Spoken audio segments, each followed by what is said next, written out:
Hello everyone, and peace of Christ to all of you. Please invite your friends and let us have some good time together.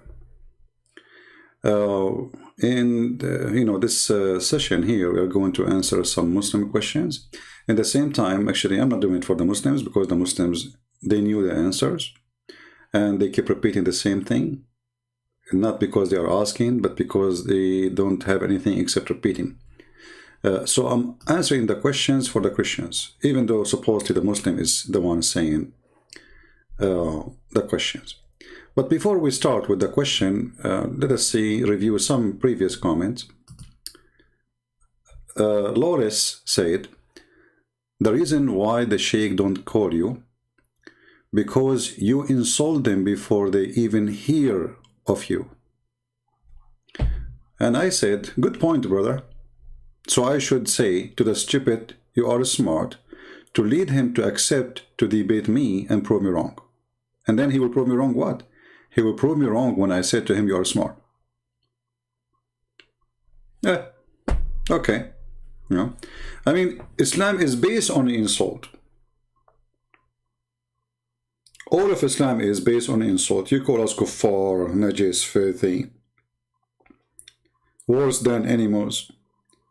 And then when we say to you, stupid, this is why they don't call me? Okay, no problem. You call me or not, still you cannot refute me, and people leave Islam. And this is the result, actually. If you think you can refute me and then you don't call, and then people leave Islam, that's mean you are helping me to make people leave Islam. Shame on you. Now, before we start again, there's somebody says, why you Christian use the word shalom in Hebrew? First of all, shalom is not really Hebrew. This is coming from the Aramaic, and all the languages in the Middle East are born of the Aramaic, and it's a word mean peace. You don't have to say shalom, say a different word. Like I just said, peace of Christ with you. So sometimes people, they say, say silly stuff. Just use your brain. Why they use shalom? Because we believe in the Bible, and the Bible used that word as a word mean peace. So the excuse you are giving me is a false excuse, because there's nobody in the world insult believing people from the other belief as much as Muslims do. But because in my case you don't dare to debate me, then you make an excuse to not to appear. Another question. We start with a comment and then we go to the other comment, which is the question supposedly. This Abdul saying, this man is misleading people too much, but why you don't face-to-face debate with scholars? I mean, we are on the internet, this is face-to-face. Are we doing bomb-to-bomb? Another excuse not to come and debate me. All those is nothing but excuses. If I am a person who have blue eyes, blonde hair, I don't speak Arabic, I'm not an Arab, I have no idea about Islam, you will be fighting over debating me. But because it's me who I am, you make all kind of excuses. All of you want to debate me only face to face. All of you.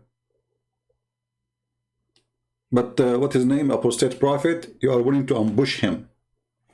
You tell him that I will not be there, and then you come, You ambush me. Who want to ambush me? Oh, because this guy is Turkish, you don't speak Arabic, so we can say to him, you do not know Arabic, and you can make a mockery, but you cannot make a mockery with me. You have no place there. So this is a face-to-face argument, is a stupid argument, because first of all, I am in the internet. Secondly, you are here answering me, not face-to-face. Still, you can answer. You yourself, are you in my house now? Why I need to go to you and you come to me? What does that mean? Please invite your friends. Not many people, they are, notified that we are going to be live on air. Soon we will see this video, but let us see more comment. This guy, as usual, Muslim, they post for us what it's called contradiction. I find it very astonishing that the Muslims are so much interested in, they knew about contradiction in the Bible, but they don't see contradiction in the Quran. And this is a clear one of them. Clear, it's a clear contradiction in the Bible. How old was this person, when he became a king in Jerusalem, he was 18 or 8. I mean, you know, stupidity is amazing. My friend, the crown prince of Saudi Arabia soon is going to be announced as a king. But the real king still will be his father, because his father is still alive. So is he a king really? No, the king will be still his father. So if you are a child and you became a king, let us say your father, he announced you to be the king, but everybody knows that this kid is not the one who's ruling, is his father who is still the king. Or it can be that a person who became a king but he is so young, which means he is a king by name, but the authority was given to him when he is 18. So it's a very stupid argument. They are not worried about Allah. He do not remember which one he created first, the stars or the mountains. A huge contradiction. Here, this is a history written by the rabbis. You see, we Christian, we don't believe that God, he wrote that all the books of the Bible by his hand. This is history. This is here a statement of history. And those numbers make no different from, let us say for the sake of argument, let us say they are wrong. And it's not God talking, you are an idiot. But they are not even wrong. But when you are silly and you are desperate, you try to find a contradiction. For you, it's a contradiction. For us, we are laughing at you. Now, the challenge is, who can call me and prove that my contradiction, which I claim to the Quran, is a lie? And then you laugh at me. Can you? I will be happy to see you doing that. Let us go to the other Abdul. We will take them one by one. The same Abdul, he said, God never sleep. God never sleep. First of all, yes, God never sleep. Who said that God he sleep? We don't say that. So when you say that Jesus was asleep, still, if you read the whole chapter there, you will see that Jesus, when he is sleeping, still he controlled the storm. So what does sleep of Jesus mean? Jesus is closing his eyes, still he is controlling the nature. Can your prophet control anything? Can your God control anything? And that story, you will see that Jesus, even he walked in the water. So look at the Abdul. They notice that Jesus, he is in the boat and supposedly he is asleep. And, you know, he's making fun, says he is in the pillow. We will talk about the pillows after. But he will not tell you that the one who is asleep, he controlled the storm and he walked in the water. How come you did not see that and you did not quote that for us? Can you explain to us that Jesus is not God, but yet he can walk in water and control nature? You know, I'm going with you. So here you see the hypocrisy and the stupidity and the double standard and copy, cut. They don't copy the whole thing, cut and then paste. Now, as long you are talking about pillow, your God Allah, he sat on the chair. Is he sitting because he is tired? God never get tired. And do he have a pillow on the chair, or his bum is so big and he is so comfortable with his bum to the point he do not need a pillow?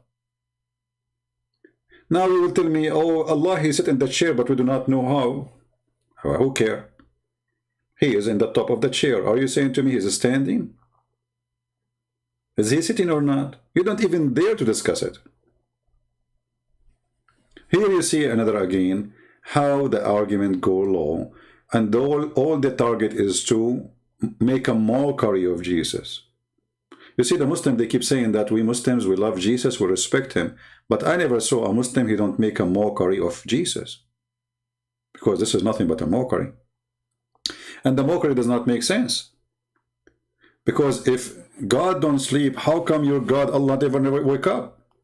Prove to me that Allah is not even dead, which means he does not exist. There's no proof. There's no proof.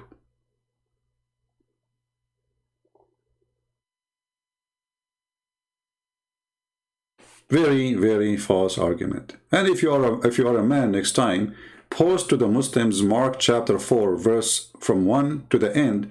Let everybody see how amazing Christ is. But you don't dare, my friend, to post the whole chapter, because that will show everybody that Jesus, the one you are making fun of, is amazing.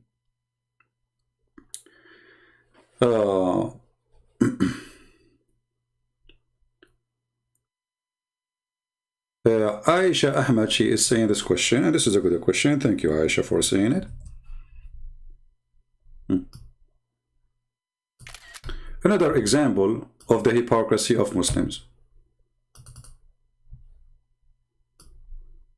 You know, the Muslims, they are people who do not know their religion, but they copy-paste questions made supposedly to attack Christianity. Why was Jesus asking God, Abba, Father, for you all things are possible, remove this cup from me, yet not what I want, but what you want? There, then, she's saying, if he was God, he will be sure of his. I don't know what his she cut here. First of all, we believe in the Trinity, and obviously you, the same as Allah and the same as Muhammad, do not understand until now what the Trinity. If we go in the Quran, we will see that Allah, he explained the Trinity as that if Allah wanted to have a son, he will, you know, he will have a wife and he will have sex with her, and that will make him have a son. For us as a Christian, we believe that the Trinity is about a three-person, one God, and the Son is in total agreement with the Father, and the Father glorified the Son, and the Son glorified the Father. So when Jesus, he speaks to the Father, and you just mentioned yourself, he is saying to him, Father. That first proved that Muhammad is a fraud and liar, and proven your belief to be false, because you say, where Jesus says, I am God, worship me. So when Jesus, he called God Father, he is saying what? He is saying, I am his son. And Jesus said and made it clear, I am from above and you are from below. I am not of this world and you are of this world. So Jesus confirmed that he belonged to heaven. He is not from this earth. He is not from this world. He is from above. In the same time, the Messiah and the Father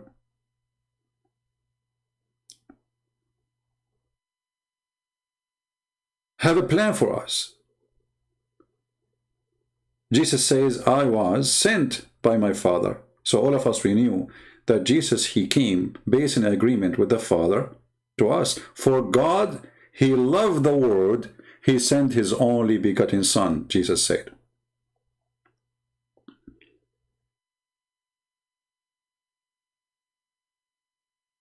So Jesus is not in favor of what the Jews were going to do to him or what the Roman. Nobody liked to go in the cross.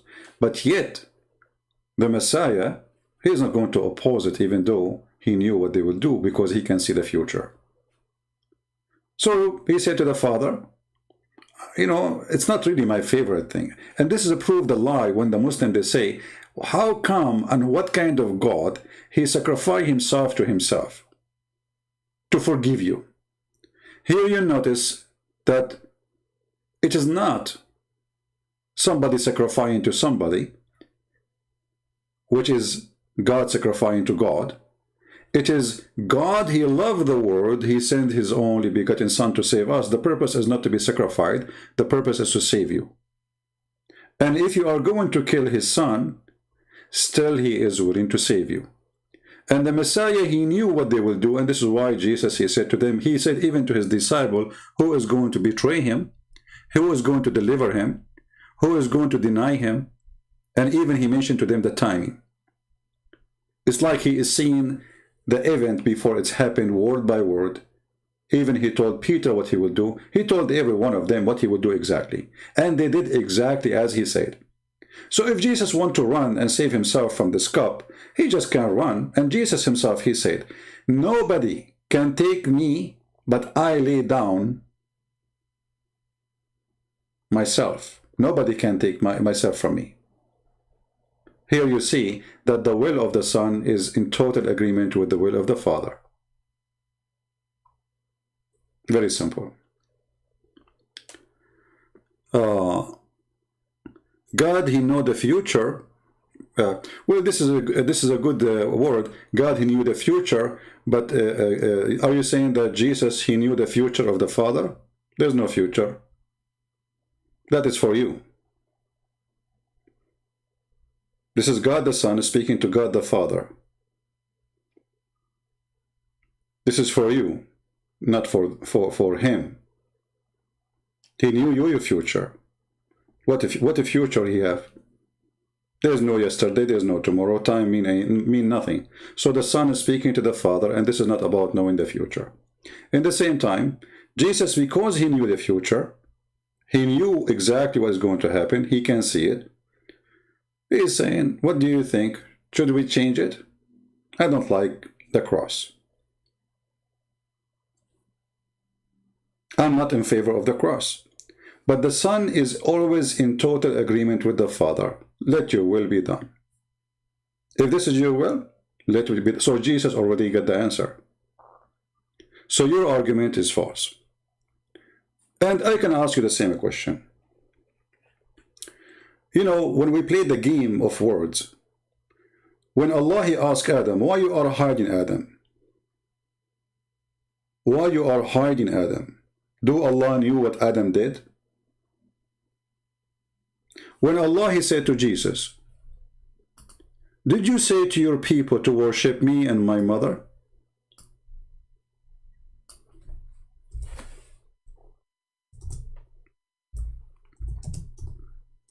Do Allah knew that, excuse me, that Jesus did not say that, or he said?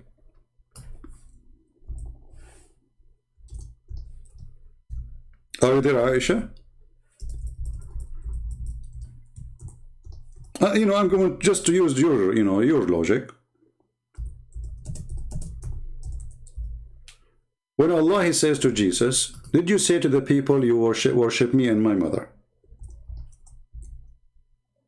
Do Allah he knew that Jesus did not say that or not? I'm waiting for you. Now let me put the verse for you in the screen.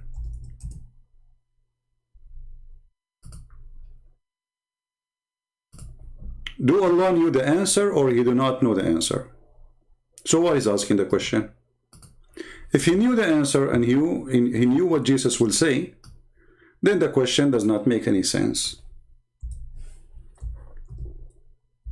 You see, I'm going with you. This is what you said to me. If Jesus knew that what the Father he want, then why he's asking the question? This is your God asking a question to Jesus.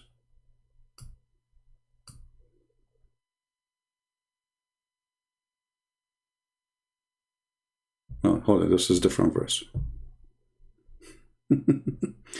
Okay. Let me give you the other one. Actually, we are still there. I mean, it's just a few verses here. And you see, the Muslim, they said in the day of resurrection. The fact doesn't say anything in the Quran about that. إِذْ قَالَ اللَّهُ يَا Isa. This is in the past, not in the future. إِذْ قَالَ, past. And إِذ is a reminder of when he said that. Why Allah will ask the question to Isa, regardless if it's in the past or in the future, we're not making a difference anyway.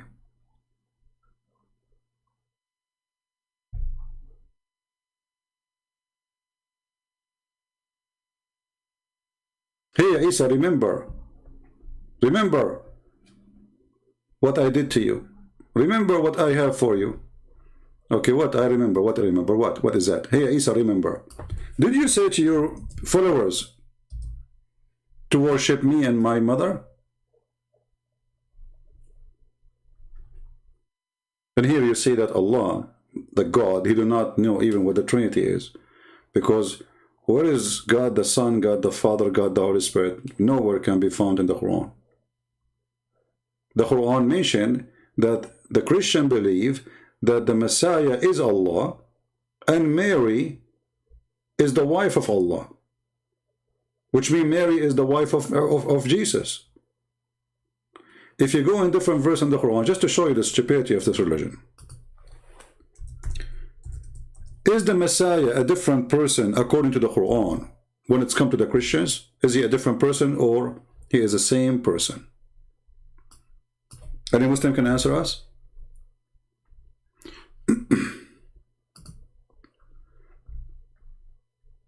Do we have any Muslim can answer us? Is the Messiah is the same as Allah according to the Christians? Or he is second person after Allah? The Quran says that the Messiah is Allah.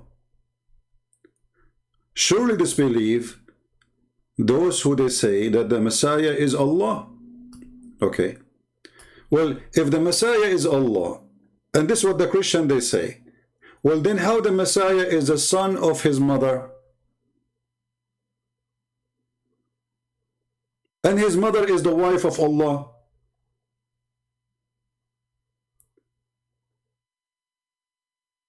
Are you with me, people? Do you see how Muhammad is very confused? He do not know. Muhammad do not know anything about Christianity, obviously. He believed that the Christian believe that Allah is the Messiah. We don't believe that the Messiah is the Father. That's false. Not a single Christian believe that the Messiah is the Father. We don't.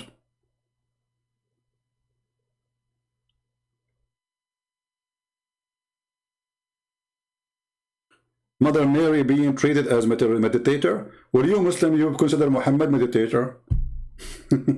Stupid. So is Muhammad is God? I mean, those Muslims, they don't know. You see, sometimes I feel like a Muslim when trying to answer me. It's like somebody standing in front of the door of my room and he's taking off all his shoes he have in the closet to throw at me. And then I take his shoes and sell it in the eBay. Do you want to throw more shoes? Is it you Muslim believe that Muhammad is the only mediator between you and the God? So based on you, if the Christian they believe, or some Christian believe that Mary, she can pray to God for their sake, that make her God. Well, you do that to Muhammad. So that means Muhammad is God.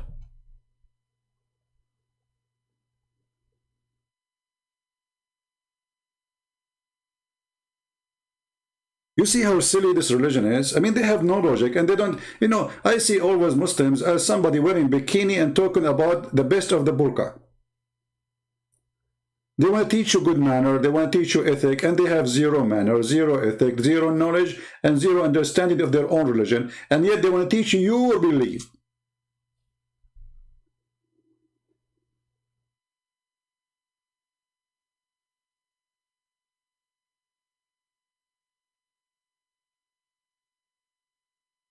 This is the truth. We pray directly to Allah? No, you don't. Let me get you busted. Here we go. Guys, we pray directly to Allah. Your prayer actually never go to Allah. It goes to Muhammad. And this is again an additional proof that Muslims, Muhammadan, they are false believers. They don't know what they believe in. And they have a very arrogant attitude. Arrogant with ignorance.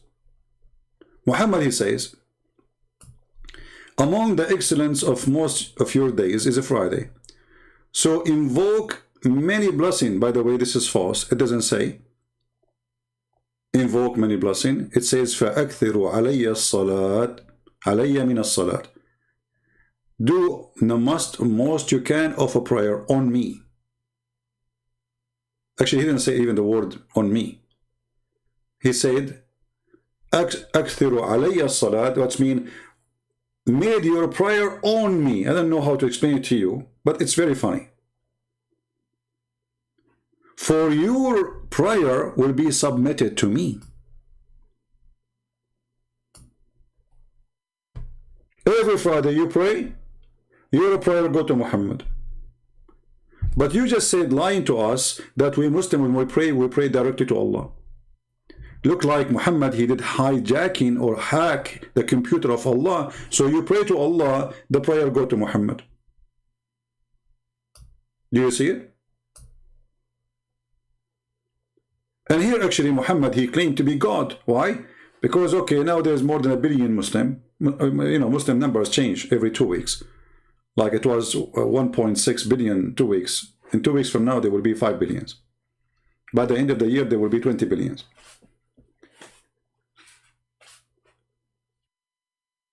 So when Muhammad, he says, your prayer on me every Friday, make more of it.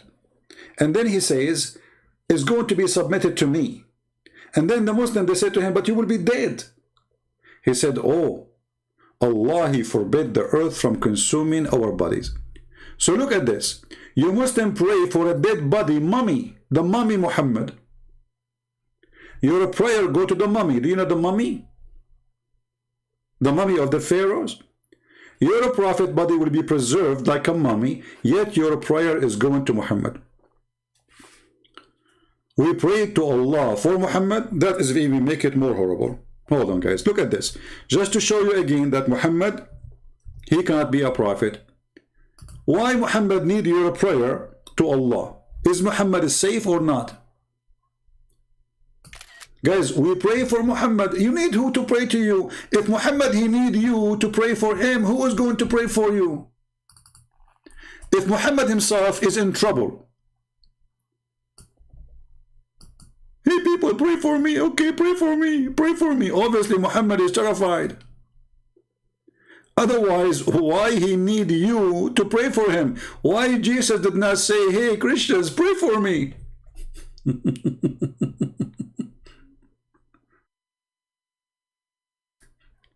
He is the prophet. He is the most favorite person for Allah, and yet he need you to pray for him? It should be the opposite. In the top of that, there is a person who made a comment. Let me see if I can find it.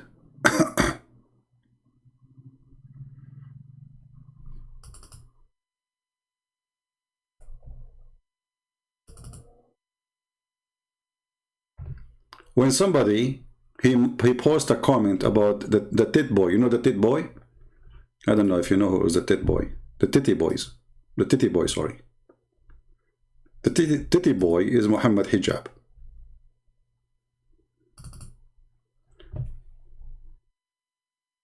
This is his name, the titty boy. He go around and he tell Muslims, I want to suck your titties or the tit of your wife, because this is what the prophet he order.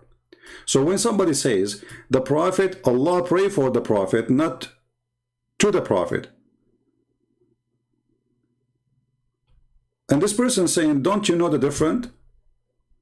I guess you do not know the difference.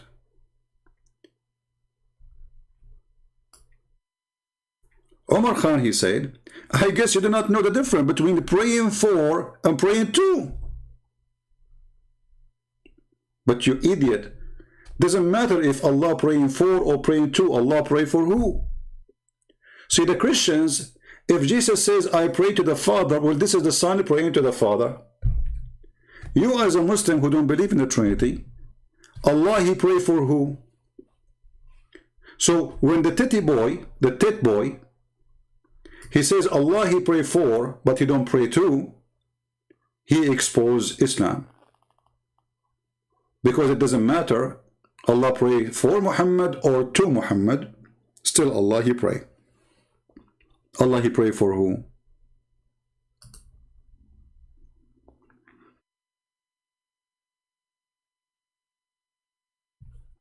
Very, very weird people. And they have no idea what to say. And they are so desperate. And here we go, Muhammad the mummy is dead, and yet Allah will transform all your prayer to him. Why? What that will do to Muhammad? What does have to? The guy is dead. What the point? And is it like an object to deliver it to him? And is Muhammad claiming here that he is dead but he can see it? Is that what he is saying? Is Muhammad claiming that he is dead but still he can hear and he can see? That is even more okay, Aisha, this is make it more horrible. Just to show you guys how poor those Muslims are. Look at this poor Aisha. Not only she got married when she is 6 years old. Look at this explanation. This is what they told her. Don't blame her. Allah sending his mercy on the Prophet. Why? Are you saying Muhammad he need the mercy of Allah because he is not sure he will go to heaven? All of you Muslims gather together asking Allah to send mercy on Muhammad. Why? Is Muhammad being afraid now in the hell? And isn't it, this is against the teaching of Islam that Allah will not forgive you unless you repent before you die? So after you die, doesn't matter how many people pray for you. What is this about? And in the same time, when you say Allah sending mercy to the Prophet, why Allah did not use the word mercy? The Arabic word says, Allahu wa malaikatahu yusalluna ala nabi. Allah and his angels, they are praying on the Prophet, not sending mercy. And based on what you said, if Allah sending mercy on Muhammad, how the angels and Allah do the same? Can angels do supply mercy the same as Allah? That means angels and Allah are the same rank. Chapter 33, verse number 36, and this is your false translation. Allah sends salat. Anyone knows, ask any Muslim what salat mean, he will say salat mean prayer. Suddenly in that between two bracket, Allah, he sent grace, honor, blessing, mercy, etc. What is this? Allah is dumping everything in the shelf he have on Muhammad. Why? So Allah have nothing to do, the one who created the whole universe, except a mosquito. Her name is Muhammad, and he will spend his day spraying on Muhammad. Do you see it? And not only Allah, Allah and the angels. Ask Allah to bless and forgive him. Look at the stupidity. If Allah has already blessed him, the angel asking Allah to bless him and forgive him, the guy already blessed him. Imagine you have a king and there is somebody in jail. You go to him, he says, King, your majesty, please, please, please forgive the guy. He said to him, I forgive you, or forgive him. Said to him again, forgive him, king. I said, I forgive him already. King, please forgive him, please, please. All the believers asking you to forgive him. I did long time ago, forgive him. No. Oh, no, no, no. We, the angels and all the people asking you to forgive. You idiot, I did already. It says Allah, he blessed him according to your translation. So why the angel asking Allah and Muhammad asking the angels and the Muslims to ask Allah for blessing when Allah already blessed him? If the word there is blessing.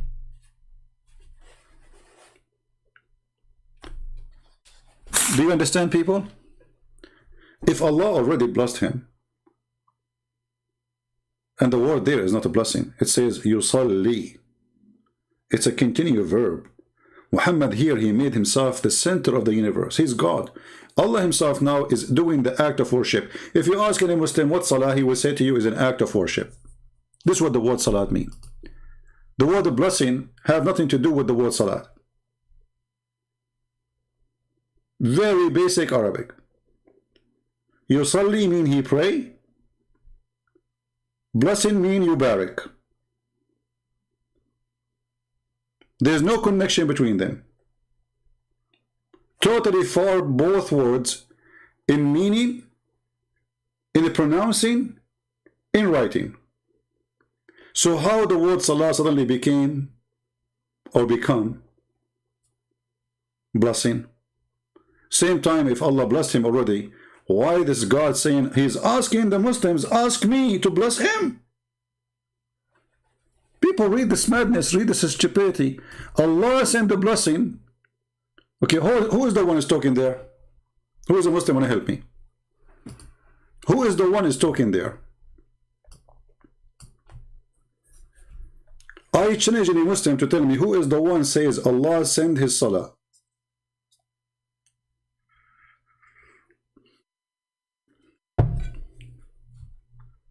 Anyone can tell me? Isn't it obvious this cannot be the book of God? Because if Allah talking, how Allah he says that Allah sent his blessing? And what the verse before it have to do with the verse after it?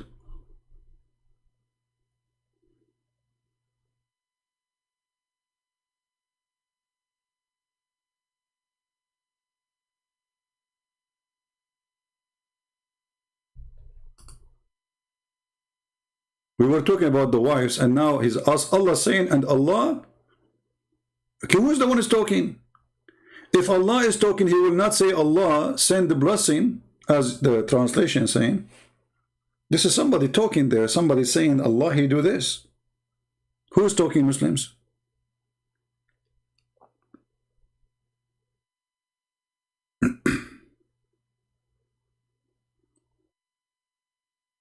Who's talking? Every single letter in this book is stupid.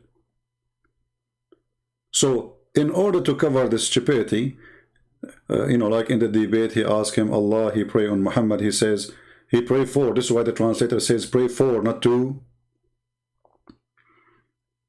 This is what the titty boy, he said.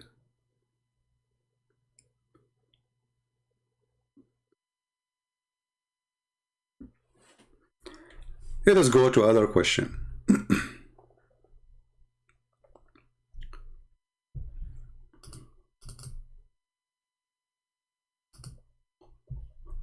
We answer this one. Okay. Let us see.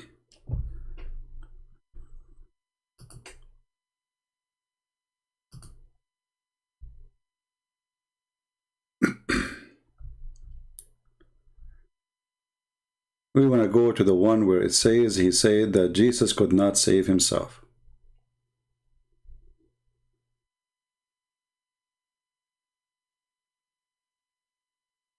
So the Muhammadan, he said in his comment, if Jesus could not save himself from the Jews, how he can save himself? I'm just looking for the comment so I can put it for you on the screen.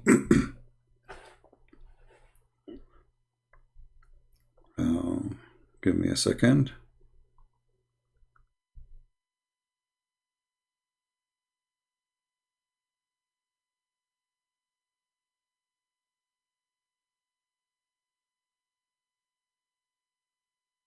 And here again, the Muslims, they ask the same question. They ask us a million times.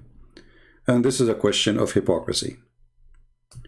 Muhammad saying, Jesus could not save himself from the Jews, then how he can save others?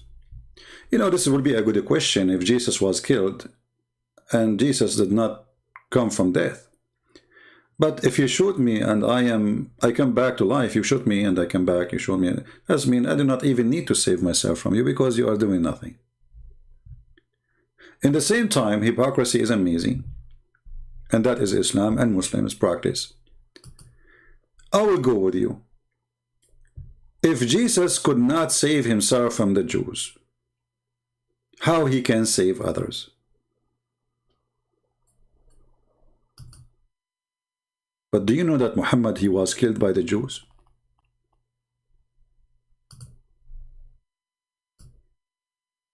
Are you willing to ask the same question to yourself? For me, this question means nothing because Jesus, he came back from death. And he saved the Jews, and he forgave the Jews, and many of them, they became followers of him. This is what Jesus did. So Jesus' mission was not a failure. It was a total success. For he's alive. He's in heaven. He forgive even those who crucify him, which means he proved to us that he is not hypocrite. Who say, oh, whoever do this to you, forgive him. He forgave them. He was the first to forgive even those who they killed him. So killing Jesus, they killed the flesh, but they could not kill God. Nobody can kill God. And that proved that Jesus is he who claimed to be. If Jesus went to death and he never come back, that means he is the same as you and me. And when he said, you can destroy this temple and I can build it in 3 days, that was a false statement. But Jesus, he kept his promise. The same as when they told him about Lazarus, that he is sick. He said, he will die. But don't worry, he will be asleep for me. I'm going to go and wake him up from his sleep. He was sure he have authority over death. So the Muslims, when they say such a thing, they are being hypocrite, because how come Allah did not save Muhammad from the Jews? So in order to make a mockery of Jesus, mockery, this is not a question. The purpose is a mockery. Islam is a mockery. When the Prophet of Islam, he says, in the element of which he died, He used to say, and the one who's reporting this is Aisha. He used to say, which means he did not say it once, he did not say it twice, he said it many times. The pain caused by the food I ate at Khaybar, Khaybar is a Jewish tribe, at this time I feel as of my aorta being cut off from that poison. Okay, I'm going with you. Why the Muslims believe that Allah, He saved Jesus? And why Allah did not save Muhammad? Remember, the Muslims, they say that Muhammad is the favorite person for Allah. Actually, the Muslims, they believe that Allah created the whole world for Muhammad.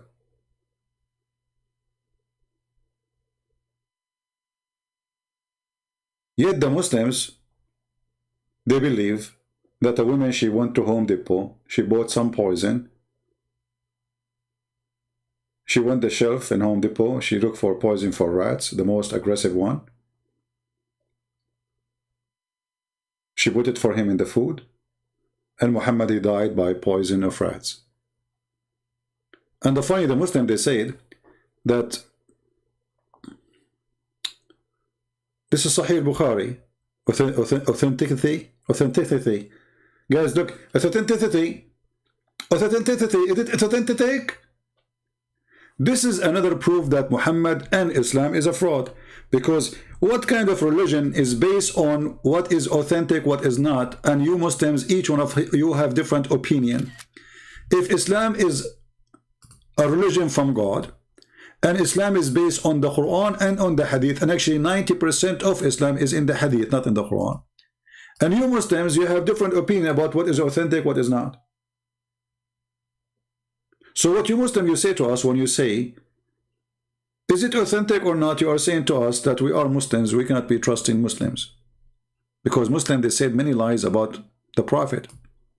We Muslims, we lie. This is what your question means. You are saying to me, is it us? Is it a lie made by us, or it's true story? Because who is the one who wrote this hadith? Muslims. And you are asking me, did we Muslim lie about it? You know, maybe you did. What's my business? This is what you mean. You are questioning how authentic it is, which means you are questioning the dignity of Muslims and the companion of your Prophet, and you are questioning how much lies you have in your books. So how we can trust Islam anyway? And as you see, this is Sahih Bukhari. And the funny, you call it Sahih, which means authentic. So you call the book Sahih, which means the authentic of Al-Bukhari. Brother, it's not authentic. It's the name of the book is the authentic of Al-Bukhari. Brother, is this hadith authentic?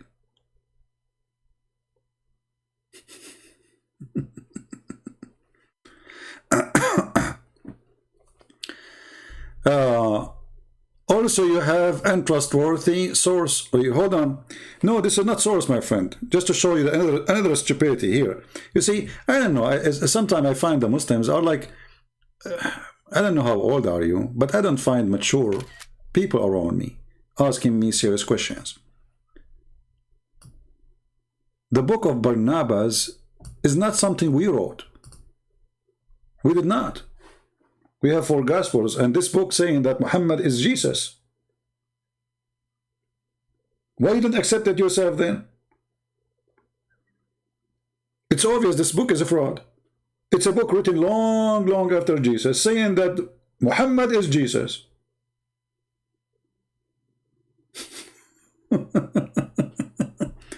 And the funny is, the Muslims, they keep mentioning such a book, but they themselves, they will not accept it. You accept, why you don't accept it then?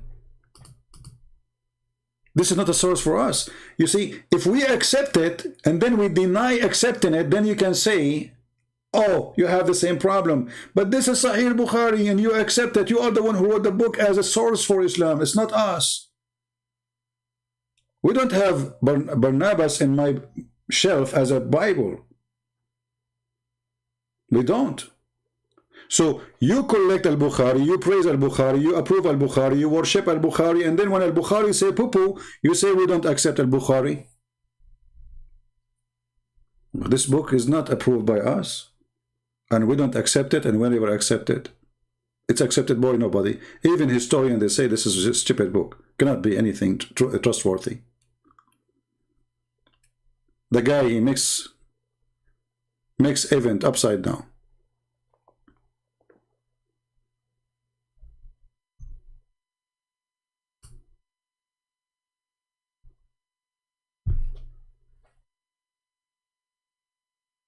Because they are desperately trying to fight Jesus. So how come Jesus could not save himself? But Jesus, he did. And I remember once, I was speaking to two Egyptians.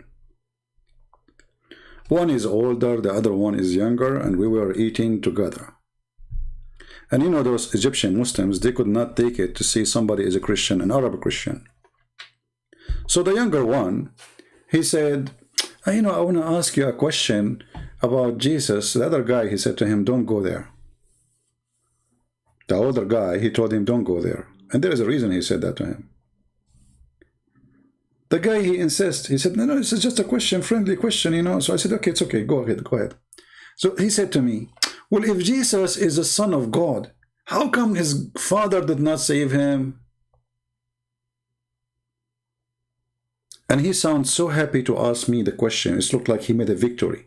And he was accepting me to go under the table and try to make all the excuses to change the topic. So what the question? Well, if Jesus is the son of his father and his father is God, how come his father did not save him? I said, this is a really good question. You know what? I never thought about it. Thank you. And he gets so excited more. You know, you should see how happy his face. I said, but do you know what? Based on what you say, Jesus must be God according to Islam.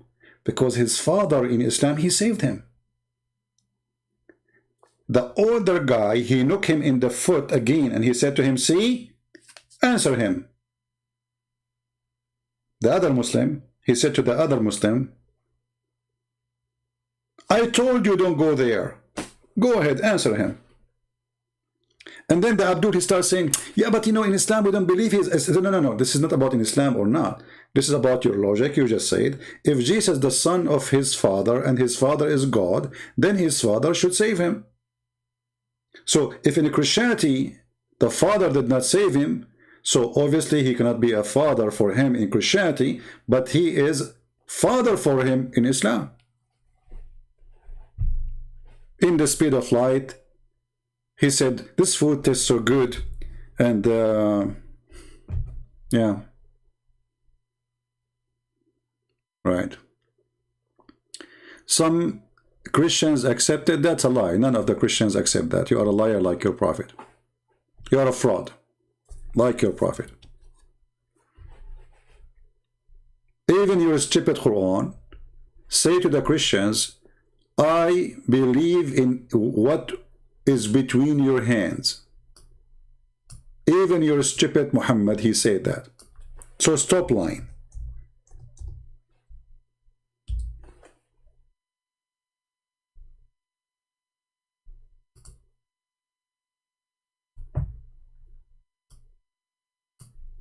Stop lying. Right?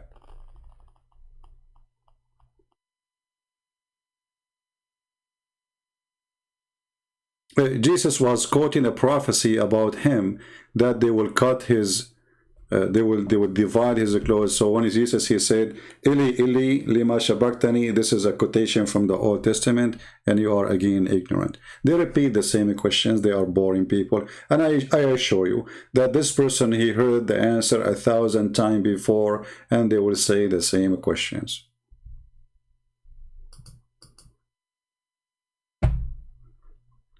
Why you don't quote for me that Jesus says, the one who saw me, he saw the Father? I and the Father is one.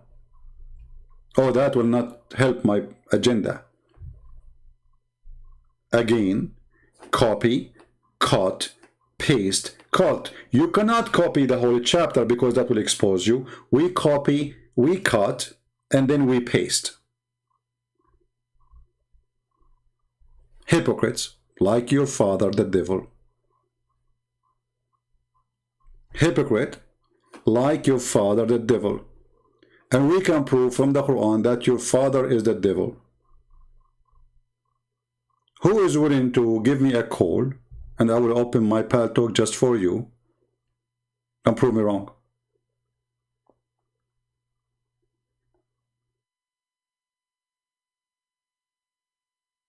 All your argument trying to put Jesus down will not be successful. Guess what? Even in your stupid religion, Jesus is coming back. So when you say, how come Jesus could not save himself, you are going against your own stupid Muhammad. For Muhammad, he says, I swear by Allah who hold my soul that Jesus is almost coming down. Where? Coming down. Down. He is above. This is where Jesus is. Where is your Muhammad now?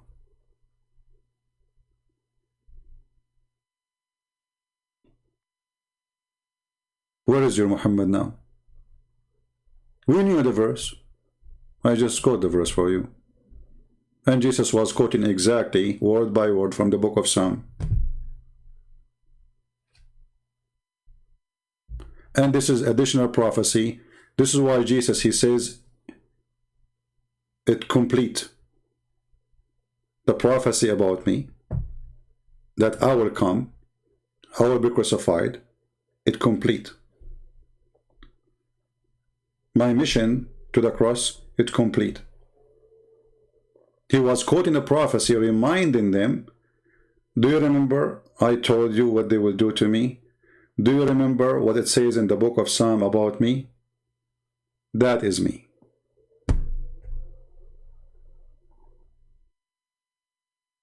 In the same time, I'm waiting for the Muslim to answer the question. Why Allah, he saved Jesus, but he don't save Muhammad? You know, let me make a simple little story. A person, he have a house, and the fire started in the house. And I want people to help me. What is the first thing you grab from the house?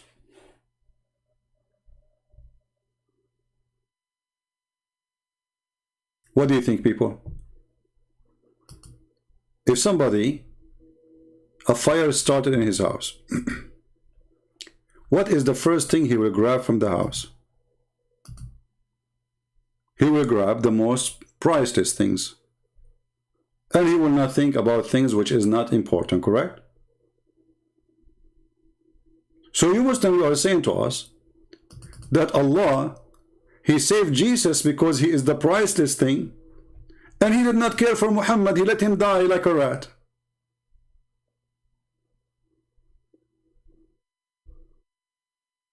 And the proof in front of you.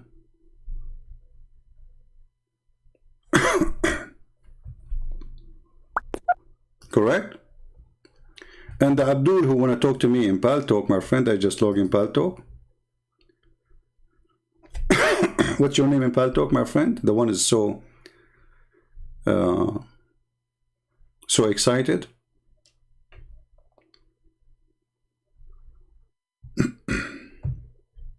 Text me in Pal Talk.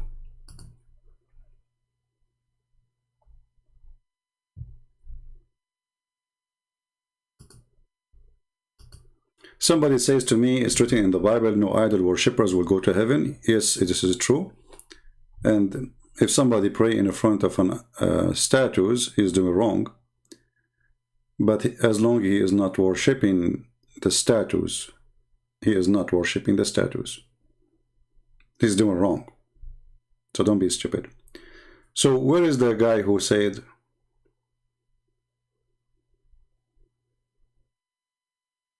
come to Pal Talk, he was excited? What happened to him? Aladdin. Are you Aladdin for real, or you are a fake copy of him? Do you have your Genie with you? Aladdin?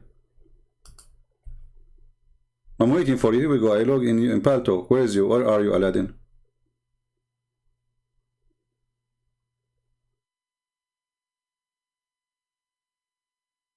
I'm waiting for you, my friend. And bring your genie with you. Don't forget.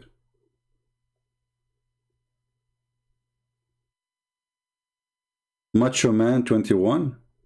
Okay, hold on. Let me look for you. He says he cannot PM me in. All right.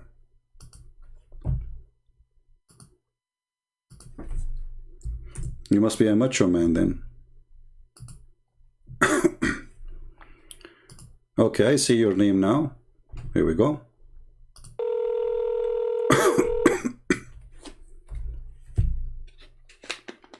Answer, macho man.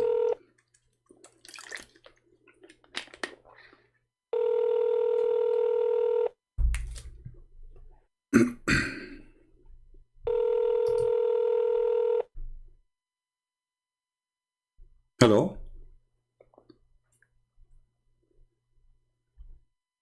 Hello? ولك يا كريستيان برنس. Speak in respect, otherwise I will humiliate your prophet. So you insult me, I will insult your prophet. I'm warning you. Don't do that. Speak to me nicely. I will speak to you nicely. كل خرا انت لانك رجال ولانك مرأة تضرب انت ورسولك كلب واطي. Don't. You try to insult me, I will insult your prophet. Coward and filthy.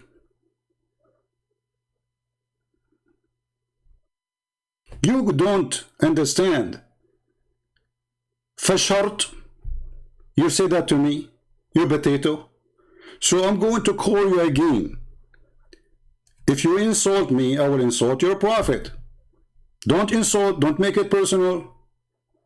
We have questions, we need answers. So you said you can debate me, and all what you say, right away you start calling me names. Why? Because you are a coward and you are trying to force me to hang up on you. I will call you again. I will give you an opportunity. Either you are calling to debate and speak nicely and show everybody that you are a smart person, or you are a coward. You are forcing me to insult your prophet.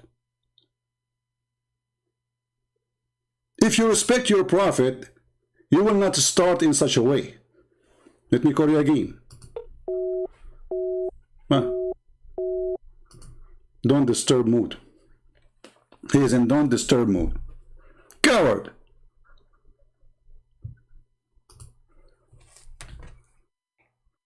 And not only that, he challenged me to insult his prophet. Who is your prophet? We laugh at him every day. I mean, look at this guy. He imagined himself having sex. In fact, he was not.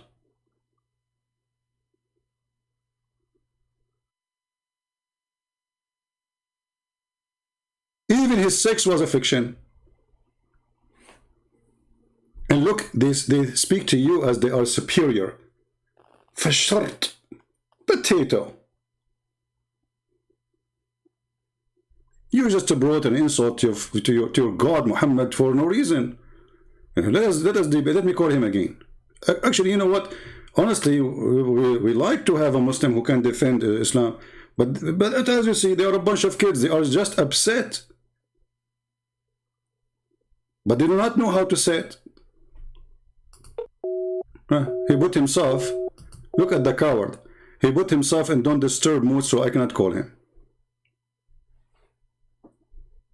So what happened to the one who was excited? Call me and I will show you. So you want me to call you just so you can call me names? They call me names. I'm not a prophet.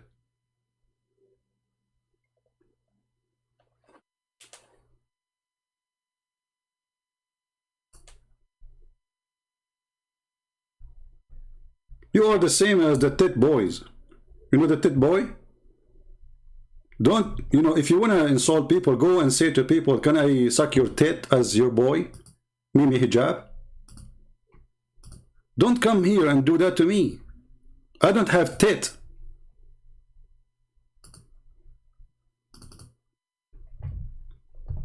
Sucking tit, prophet, is not my prophet. This is your religion, and this is what you Muslims do to each other. You go around and you say to each other, can I suck your wife tit? And if you don't believe me, this is your tit boy in the screen. When one day I said to a Muslim women, suckle me, I was quoting the Prophet, they said to me, Christian Prince, sexual predator. But Muslims saying that all around, can I suck your wife tit to make her haram? This is Muslim asking a Muslim. Mimi, the tit boy, asking a sheikh, can I suck your wife tit? So please, if you are a Christian and if you are a Muslim, give him the correct name. This is his name. His real name is the tit boy. And look, even Muslim, they make a mockery of what Muhammad said. When you go around and you say, okay, can I suck your wife tit? You are making fun of Muhammad. You Muslim don't respect Muhammad.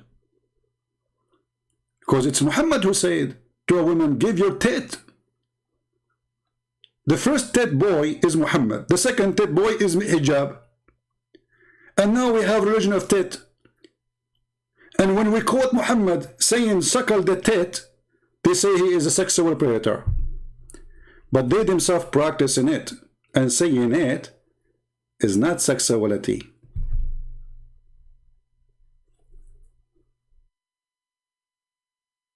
So if you want to be the tit boy, the one who do mockery with me, that will not work. The guy, he hang up on me 7 times in less than 7 minutes. This Mimi hijab, the coward. And he scream at me after he hang up on me. He don't even dare to scream at me when I am talking to him. He scream at me after he hang up. Coward. Tit boy. Can I suck your wife tit? A Muslim doing da'wah.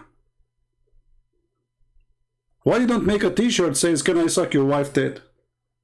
Muslims? This is what the Prophet said.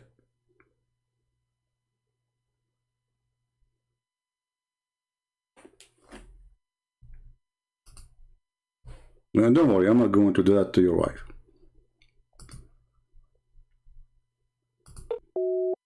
See the coward? He put himself in then disturb now. See who's the coward? Potato.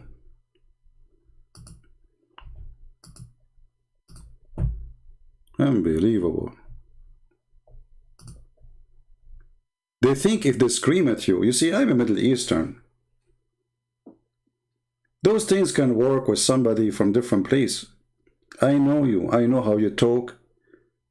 I know your temperature. And I know the size of your shoes.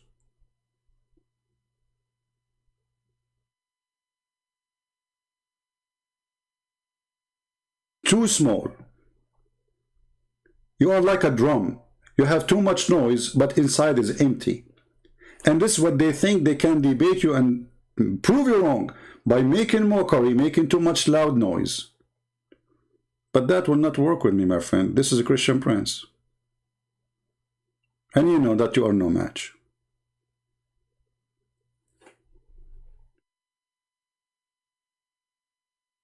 Do we have any Muslim? So here's the question again to the Muslims, and I hope the Christians are learning how to answer this false cult religion. They say to you how Jesus can save you if Jesus could not save himself. That is a false question because Jesus is already in heaven. And nobody can have victory over Jesus.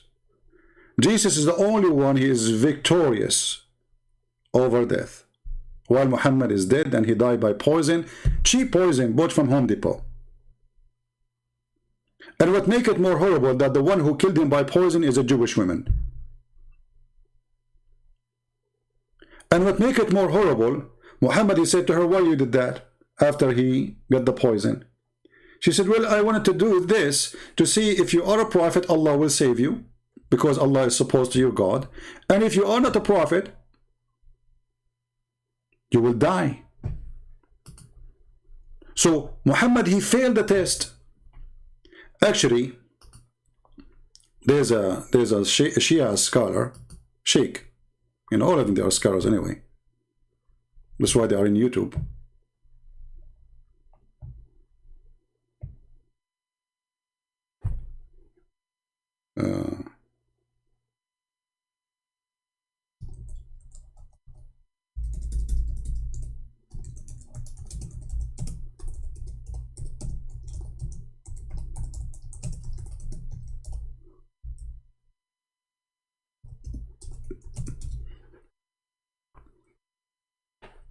This is Sheikh Yasser Al-Habib.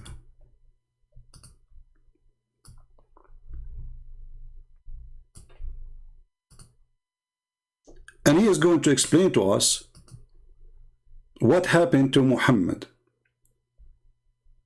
Very disturbing. الله السميع العليم من الشيطان الرجيم بسم الله الرحمن الرحيم القول مني في جميع الأشياء قول آل محمد عليهم السلام. Let us skip the first 5 minutes, because in the first 5 minutes they will start praising Allah, and look at him, he look like in drugs. I mean, come on, open your eyes, man, and open your lips. What is that? Skip. Because the beginning is just the Bismillahirrahmanirrahim, pray on the Prophet, pray on his winner, pray in his cousins, pray in the winner. Okay, go to the topic. It imparts correction. Since it is next to impossible that anyone should suspect Allah's word, since He has insight into the unknown, Allah must have intended to impart the other meaning. Accordingly, the meaning of the verse is, if he died, rather he is killed, you turn upon your heels. Have you ever heard of a God, he don't know if Muhammad will die or killed? Because in Arabic it says, in mata or qutila. Not rather, or. This is a verse made by Muhammad, because he do not know how he will die tomorrow. If Allah is God, he should know how he died. Continue. By analogy, Allah said in chapter As-Saffat, speaking of Prophet Yunus, peace be upon him, وَأَرْسَلْنَاهُ إِلَى مِئَةِ أَلْفٍ أَوْ يَزِيدُونَ and we sent him to 100,000, or they exceeded. Oh, hold on. Guys, have you ever heard of a God, he do not know how many they are? So we send him to 100,000 or maybe more. This is God talking.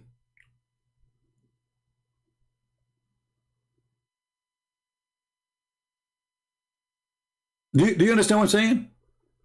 This is God talking, not me writing a story saying, okay, let us say I was in the time of Jesus and I saw like maybe 5,000 or more. Okay, this is accepted because I am a person. I'm not God. I don't know how many, you know, maybe 5,000, maybe 5,500. I don't know. But this is God saying we send him to 100,000 or maybe more. How God, he makes such a mistake? You do not know.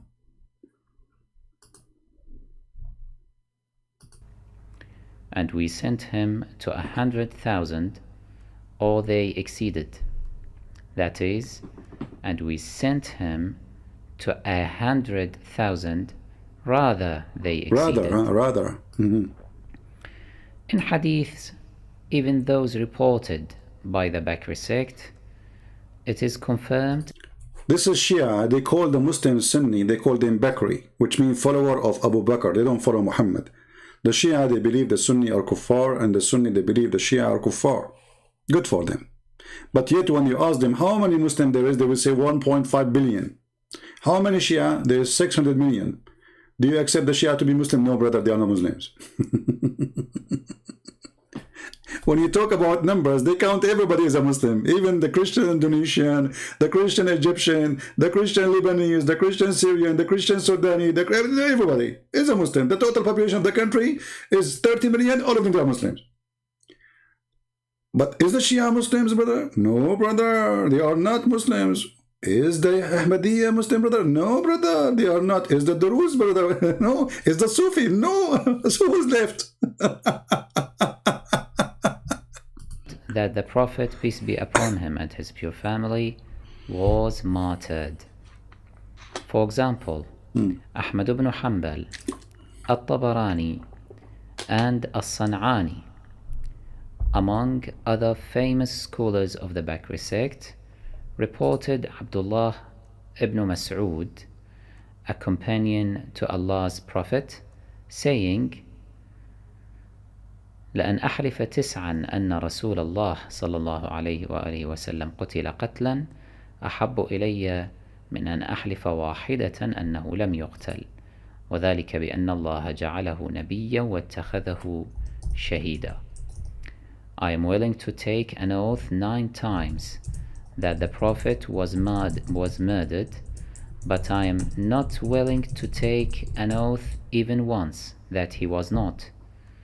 This is because Allah made him a prophet and a martyr as well. How then was the Prophet murdered? And who were the perpetrators of such a heinous crime? It is from this point that the paths of the Shiites and the Bakri sect diverge. While Bakri sect claim that the Prophet was poisoned by the Jews, Shiites stress that he was poisoned by his 2 wives. Do you see it? Do you see guys what he's talking about? So Shia, they believe that the wives of Muhammad, they killed him. Muslim Sunni, they believe that the one who killed him is a Jew by poison bought from Home Depot. However, both opinions prove Muhammad to be false. Why? Because the Quran says that Allah marry bad women to bad men and good men to good women, vice versa.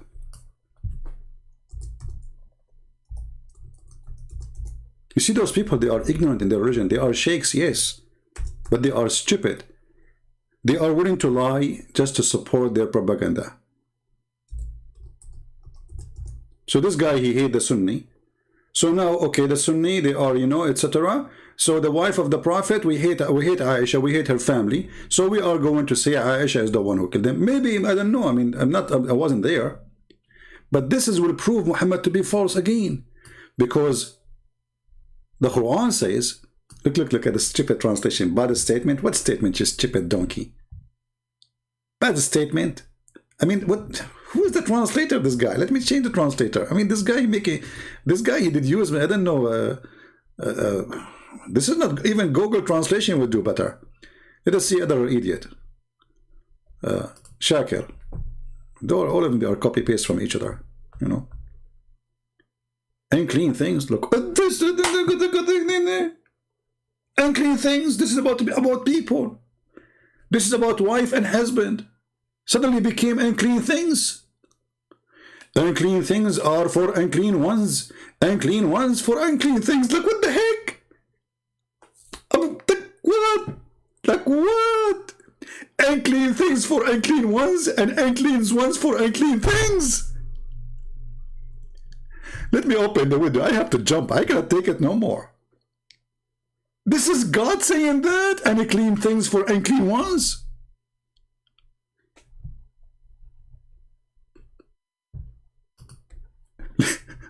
Let us change the translator. Unclean things. Look what happened. Look what happened. We just changed the translator. Suddenly there's new words appearing. Veil women for veil men, and veil men for veil women, and good men for good women, good women for good men, and good men for good women. Look, what the heck? A second ago it was unclean things for unclean ones, and unclean ones for unclean things, and unclean things for unclean one, and unclean things. And why you are repeating the same thing? We got it.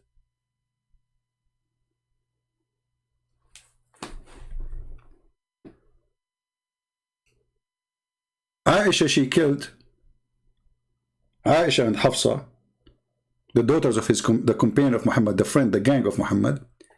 They put poison for the Prophet. Do you see how much love is involved there? This is what the video is saying.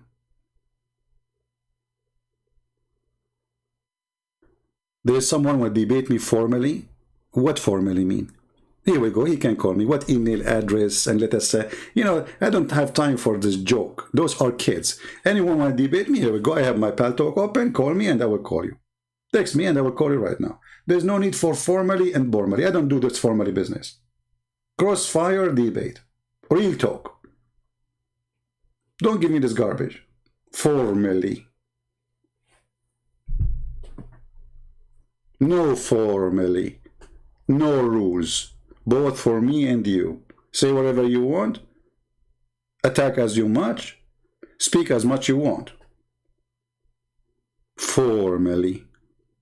So bad women for bad men for bad women, good men for good women for good men, and good men for good women. Actually, this verse alone is enough to prove that Islam is a fraud. Because how many women they marry bad men and they are good women? Is that correct, guys? And how many good men they marry bad women but they are good men? This is a stupid statement. The Quran is claiming that bad men only, this is destiny, Allah destiny. This is the destiny of Allah. That Allah will make bad men marry bad women only, and will marry bad women will marry bad men only, and Allah will make good men marry good women only, and good women Allah will make them marry good men only. But this is absolutely false. This verse alone proves Islam to be a fraud. And now this Abdul saying that the prophet of Islam, self-proclaimed prophet who had no prophecy,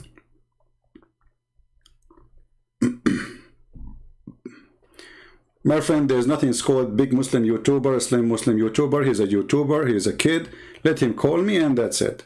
No need for drama. I'm not seeking big and famous, you know, to be famous. Already people, hundreds of millions in Indonesia, they watch my videos. So he's willing to come, let him come. There's no need for this drama. And I don't even care to know what channel he is from, how big, how small he is. For me, it doesn't count. Like, does it make a difference really if he is famous or not? What make a difference is his answers. Correct, guys? If he is educated or not. If he is smart or not. How many subscribers? This is a joke. I can show you a channel in YouTube. A woman, she just tries skirts. She have way more than me and anyone in YouTube speak about religion. All what she do try clothing. Maybe you are a subscriber to her too, I don't know. I make a video, and look, I have 831 now, because this is not the time usually I do a broadcast. But if that woman, she go live, she will have like 10,000 watching. What does this have to do with our topic? So he's famous, he's not famous, still he is a stupid, he cannot refute us, and the proof I am here, let him call me. Text me right now, I will call you right now. Right now, I don't care what's your name, I will not even ask you your name, I will not ask you what channel you are, I will not ask you if you are a sheikh or not, just get me busted. Take it from the end. One Christian admin, there's no need for admin, this is a potato, again, here we go, this guy, I just called this guy, he started calling me names. What admin? You want an admin to hide behind him from the boxing, right?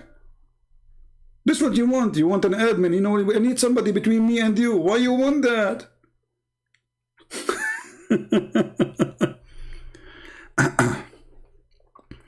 My friend, there is no choice of a big Muslim lose a debate in front of me. He will lose.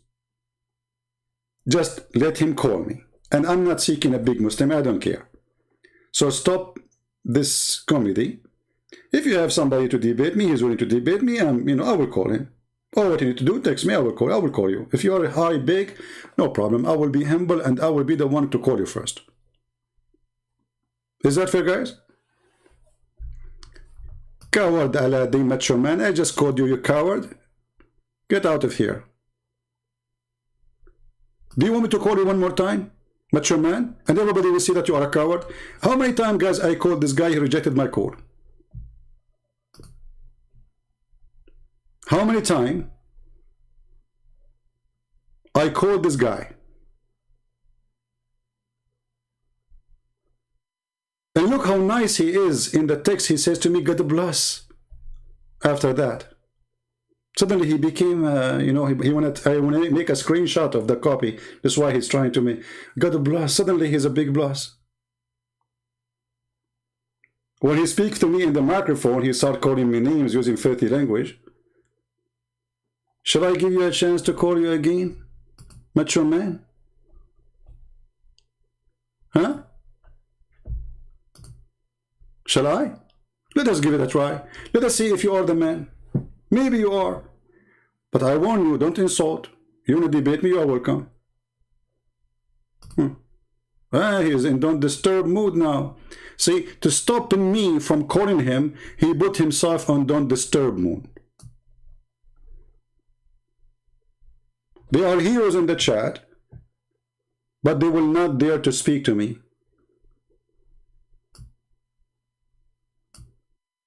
Macho man, take off your don't disturb. I want to hear your answer. You are the hero. You are going to show everybody that I have nothing to say. Brother, Christian Prince is running away from you. Don't disturb, boy.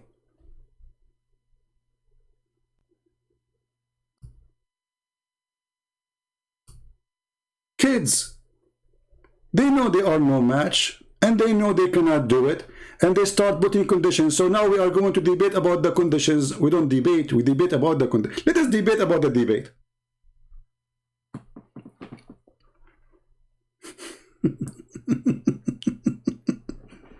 Okay, brother, now let us debate about the debate, okay? Okay, so first I have 5 minutes for me and 5 minutes for you. And then we need somebody between me and you, because you are too much tough in boxing, and the tit boy Muhammad Hijab is not with me because he's good in boxing. Bring the tit boy with you. I challenge you to invite the tit boy with you, not only alone. Why you want to come alone anyway?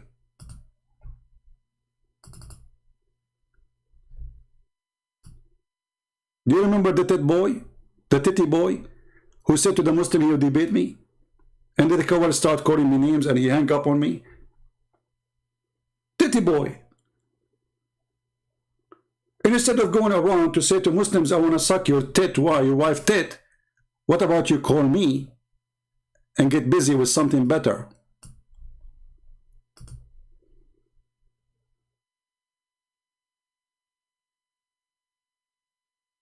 I mean, what's wrong with you? What kind of religion? The follower of this religion, they go around and they say to the sheikh, this guy is talking to a sheikh. Okay, can I suck your wife tit to make her haram?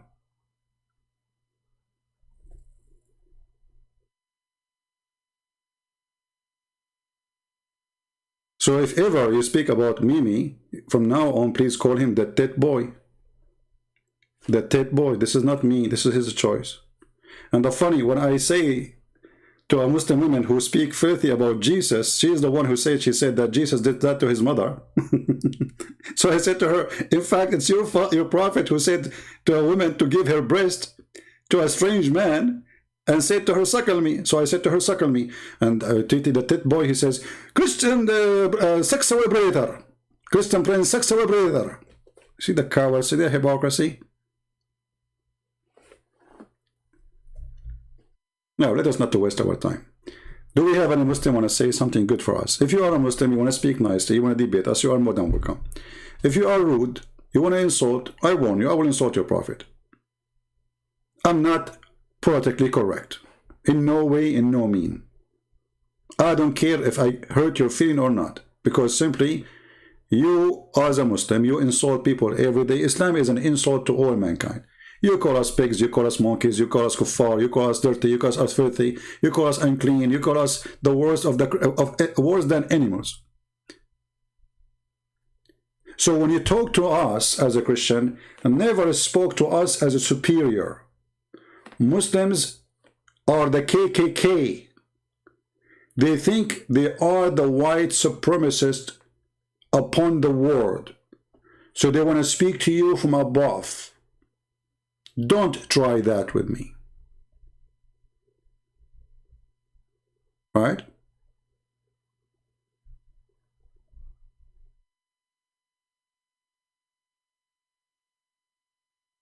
Don't speak to us as superior. You are not. We are the one protecting your Kaaba right now as we speak. Your Saudi Arabia just signed an agreement with a small country, it's called Greece. Do you know what the purpose? To protect Mecca by the patriot of the Greek people.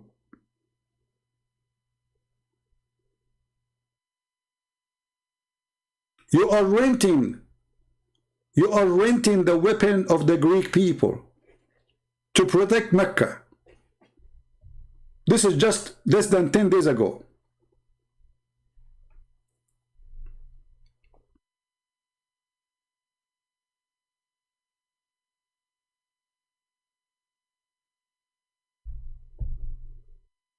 So do we have any Muslim want to do something? So this sheikh who is saying that the wives of Muhammad, they killed him, he proved again that the Quran is a fraud. Because regardless who killed him, it's a proof that Muhammad is not a prophet of God. Why? He will explain to you. He will tell you that the women who did put the poison for Muhammad, she said to him that I put the poison, so if you are a prophet of Allah, as you claim Allah as your God, then Allah will save you. And Muhammad's response was, Allah will not let it happen. Listen carefully. Aisha and Hafsa, as commanded by their fathers Abu Bakr and Umar. Let us take a look at the evidences of each party to decide which one is true.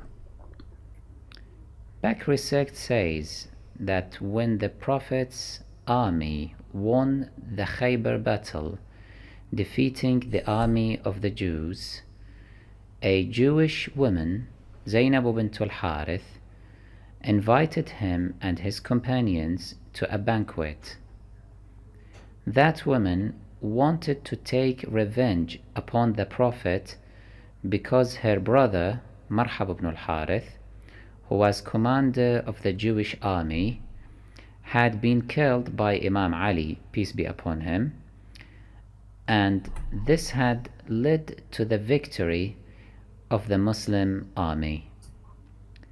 The Jewish leaders used the woman's desire to take revenge and goaded her into assassinating the Prophet. She poisoned the meat she cooked for the Prophet and his fellows.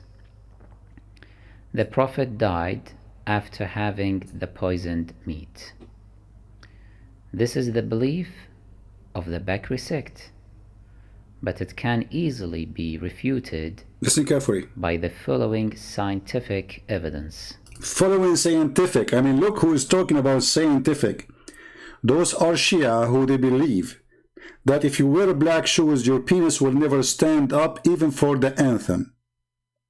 Those are Shia who believe that watermelon, if it is sweet, she is Shia. If she is not, she is Sunni. Those are the Shia who they believe. I mean, shall I continue? It's English. Scientific. So say what? I'm sure many of you now is worried about wearing shoes. Like wife, she is looking at you now. Now I know what's happening to you. You did not do anything for the last 15 days. You will wake up in the morning now and you will find all of you, all the men, your black shoes is in the garbage. And your wife, she will go tomorrow, do shopping for yellow shoes. By the way, you will look cute with yellow shoes, imagine. It's science, you know, it's proven to be true. Okay, tell us about scientifically, please. Go ahead, scientifically. Firstly, the Khaybar battle took place in the 7th year of Hijrah, while the Prophet, peace be upon him and his pure family, died in the 11th year. This means that there is a time gap of 4 years between the two incidents. It is very unlikely that a person dies because of a poison he had taken so many years ago. It is also because generally the effect of poison is immediate, and even if it takes time, it cannot exceed a few months. No. See, when Muhammad, he took the poison, I don't know what the word in English, they cut, you know, this is the Muslim books reporting this, they made a cut in his neck, and they start sucking the blood from his neck in order to save him from the blood, from the poison. And this is reported by Muslim Sunni and Shia. So what happened, that when the other guy who was sitting next to Muhammad, he grabbed the area where it have most of the poison. The woman, she asked them, which part of the sheep your prophet like to eat? So she put it in that part. Muhammad, he did not eat too much of that part, he ate some. The other guy who was next to him, he ate most of it. And this is why he died immediately. But Muhammad, right away after he saw the other one, he died next to him, he stopped eating, and they did cut for him in his neck to suck the blood from his neck in order to stop the poison from taking effect. So the poison get into Muhammad's organs and caused the damage. And that damage took long before it caused death. So the damage was not enough to kill him so fast. But obviously, it does. And look, there's something the Muslims, they try to always to avoid. Are you saying that Muhammad was wrong? Are you saying that when Muhammad, he says, the prophet in his element which he died, he used to say, are you saying that the prophet here was stupid and he did not know what he's talking about? You see, the funny is, when Muhammad, he says something, the Muslims, they take it for granted. That's it, the prophet, he said. The prophet even can tell you what the disease in your belly. You remember the story when the guy, he came and his brother is sick? So the prophet, he ordered him to make his brother drink milk, drink honey. And then when the guy came, he said to him, he's getting more sick. He said to him, I told you to let him drink honey. I said, I did. He said, do it again. The guy, he came again, and he again, and again. And each time he told Muhammad that he's sick. And then the prophet, he gets so angry and he said to him, your brother's stomach is lying and Allah told the truth.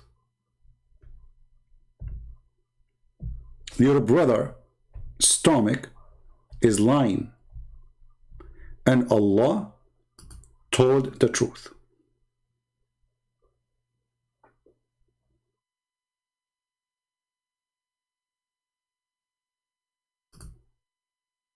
So Muhammad, he can tell what happened to the stomach of the guy who did not even see, according to the story. But Muhammad, he cannot tell what happened to his stomach. Yeah, this is Sahih Bukhari. This is Sahih Bukhari. This is very authentic. You see what I'm talking about? Here you see the hypocrisy of the Muhammadan when they speak about this. Because he can tell what happened to the stomach of your brother, and he can say that the stomach of your brother is lying. I mean, have you ever heard of a doctor like this? The patient is getting more sick and they excuse the stomach of the brother is lying. The stomach is lying.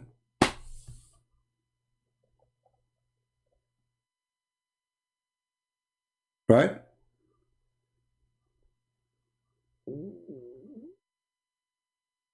Go, macho man. I just called you. Everybody is laughing at you. You are still in the don't disturb mood, you coward. Until now, you are still in don't disturb mood. Here we go. You are a potato like your prophet. Huh. I am the one who called you and you rejected my call. And you are a potato like your prophet. Do you see it? In order to avoid the embarrassment more, you put yourself on don't disturb mood. So don't come here and say, I called you, it's recorded. You are just a kid, like your prophet wife, Aisha. Grow up. Go do something better. Spend your time drinking camel urine. Get out of here. Let your dad talk to me. All of you are heroes. Christian Prince running away from you, but I am the one who's calling you. Brother, Christian Prince running away from me, brother. You remind me of this guy with his name, another Ahmad.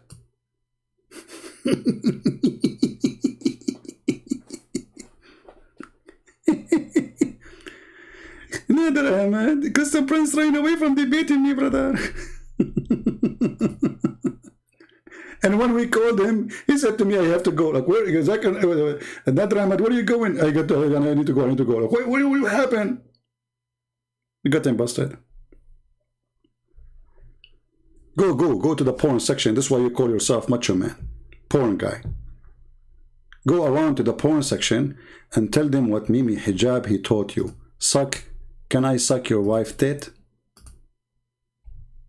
Just try it. I think it might work. Practice Islam, brother. This is what the Prophet said. If a woman, she want to enter upon a strange man, she have to suckle him and give him her tits. Religion. This is a true religion. This is decency. This is ethic. And look, the other guy is asking the other Muslim, Bunur. He said to Mimi, he said, what kind of mannerism are these? Shame on you, Muhammad. Are you meaning Muhammad hijab, the tit boy, or Muhammad the Prophet, the tit boy? Because both of them, they are saying the same thing, the tit boys. Your Prophet is a tit boy.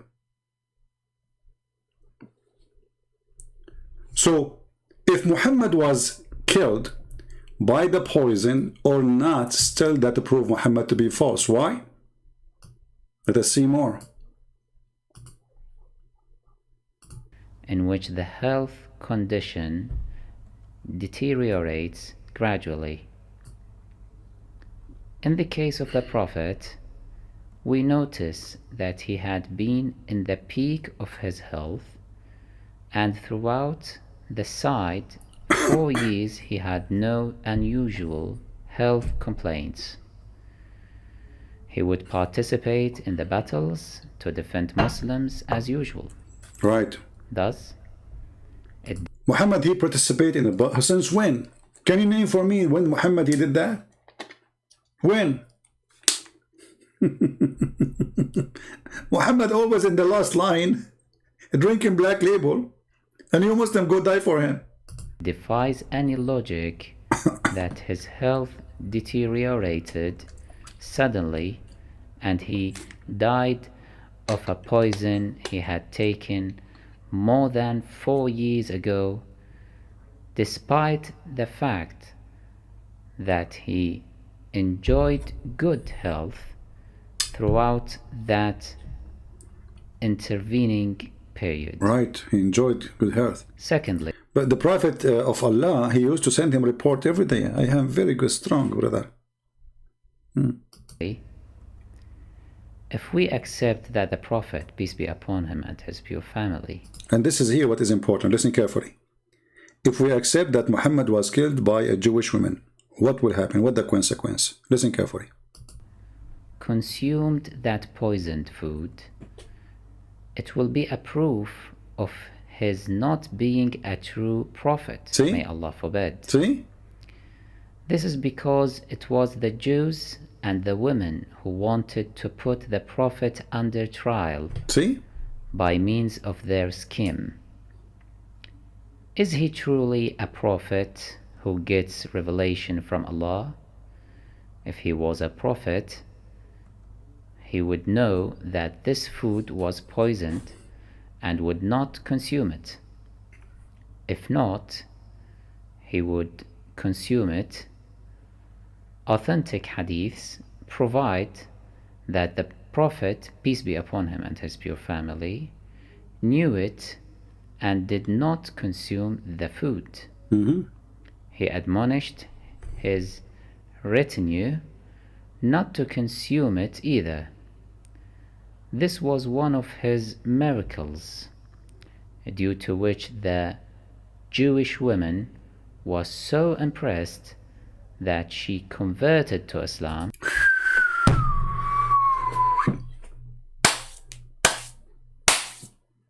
The Jewish woman, she converted to Islam.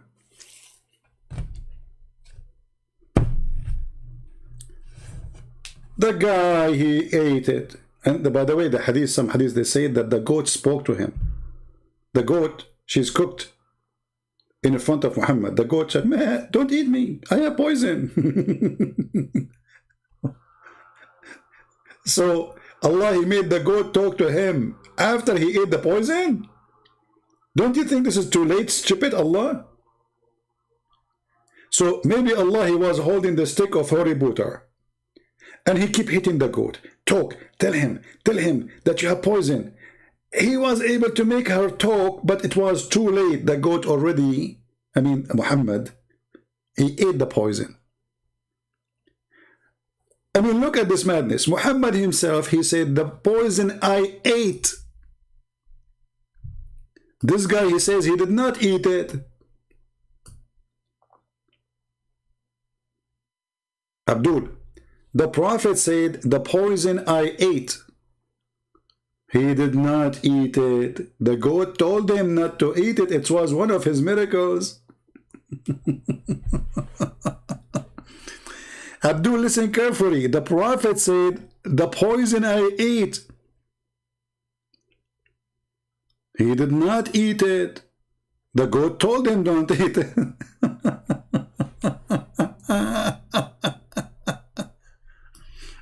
So the one who asked the question, if Jesus could not save himself from the Jews,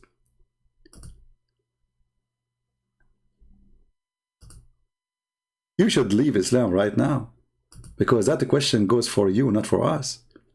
Jesus, he saved himself. He did not need to save himself. He's alive. He's in heaven right now, even in your cult. While your prophet, he could not save himself, and his God could not save him. And look here what this is a problem, what this will cause to Islam. Allah, brother, not only saved Jesus, brother. Allah, he cloned someone look like Jesus. You know what? I'm thinking that the one who ate the poison is not Muhammad. Allah, he cloned someone like Muhammad. And since that time, until this guy died, it was the clone of Muhammad. What do you think, brother? Because Allah is so good in cloning. If he clones someone look like Jesus to save Jesus, why Allah don't clone someone like Muhammad to save Muhammad? Do we have any Muslim want to tell us?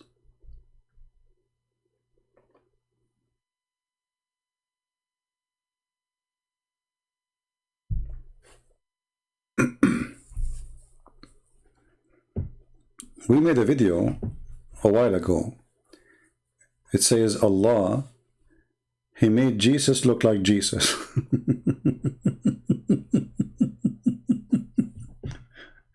I hate myself.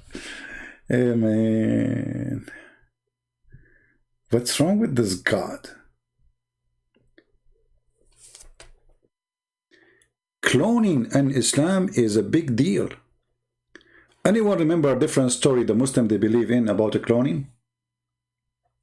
Who can help me? Let us see if you guys, your memory is working good with our classroom here. Anyone remember? How many stories Muslims believe in cloning besides Jesus' story? Who remember?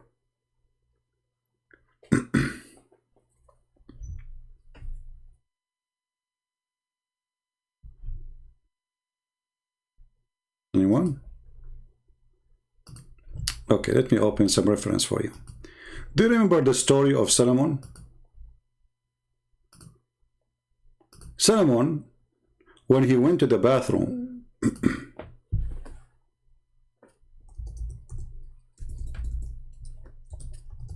Shaitan, he come in the shape and the look of Solomon.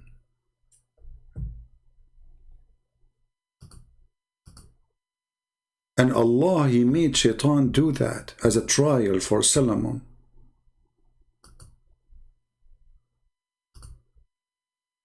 Solomon, when he go to the bathroom, he don't take the ring of Allah with him. This is the ring who control the world.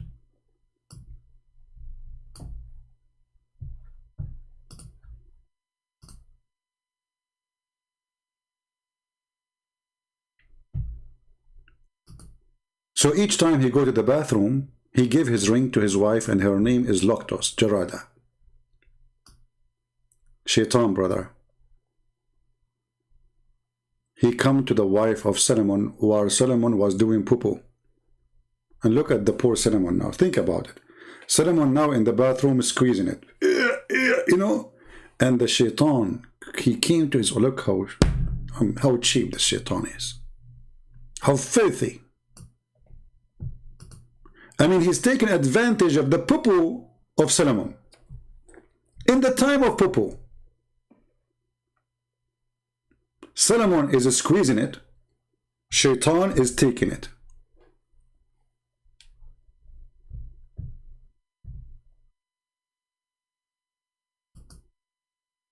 If I ever get married, I will warn my wife.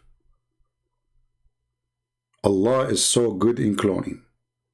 So if somebody come to you and he asks you for my ring, which I don't have, never give it to him unless you examine this is me. And how you know this is me or not? She will say, you will say, are you sure, Abdul? Bingo. If I say that, it is me. This is the password between me and you.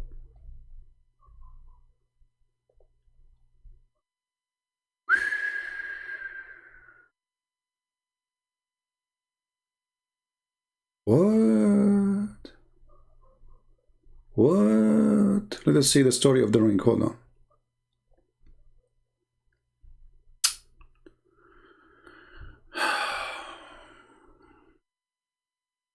Do you guys want me to read the story for you, or shall we read the story or not? Let's make a vote. You know, we Arab, we believe in democracy. By the way, we Arab, we are the first who found democracy. This was Al-Qaddafi, he said before they killed him. They said, democracy is a word came from the Arab. It is democracy, which means bring the chairs. And Shakespeare, he was an Arab too. And his real name is Shakespeare.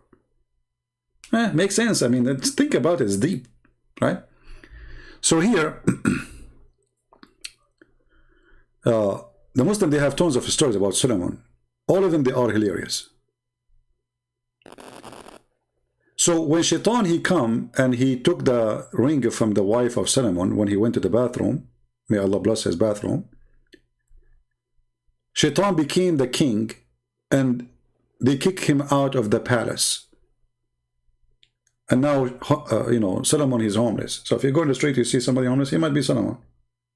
Shaitan took the ring from his wife. All right?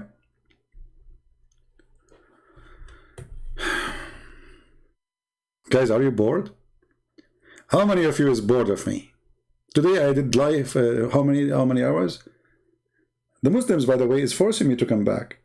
I say I'm done for today. I say like 1 hour, 2 hours, 3 hours. And then I say, okay, I'm done, you know? And then I come back and I see a Muslim making a crazy comment and he's making me so excited. It's you Muslims who bring me back.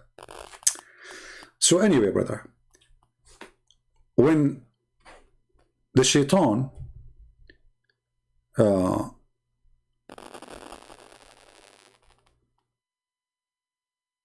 he cloned himself and he made himself look like Solomon. And now because he looked like Solomon, he slept with the wives of Solomon.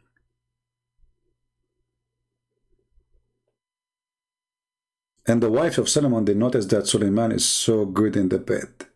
Man. Oh, man. And they start being suspicious. What happened to our husband? At that time, brother, there's no Viagra. I mean, the guy, suddenly, he is non-stop. He's like a gun. Like, so they became suspicious about their husband. Then they told the elders of the kingdoms. And the elders, they decide that this cannot be Solomon because of his penis. I mean, do you see how your penis can destroy you? I told you, Shaitan, don't use the full power of your gun. If you don't use it full energy, the wives will not notice anything. You look exactly like Solomon, and you can be Solomon until now. But the stupid, he used his gun.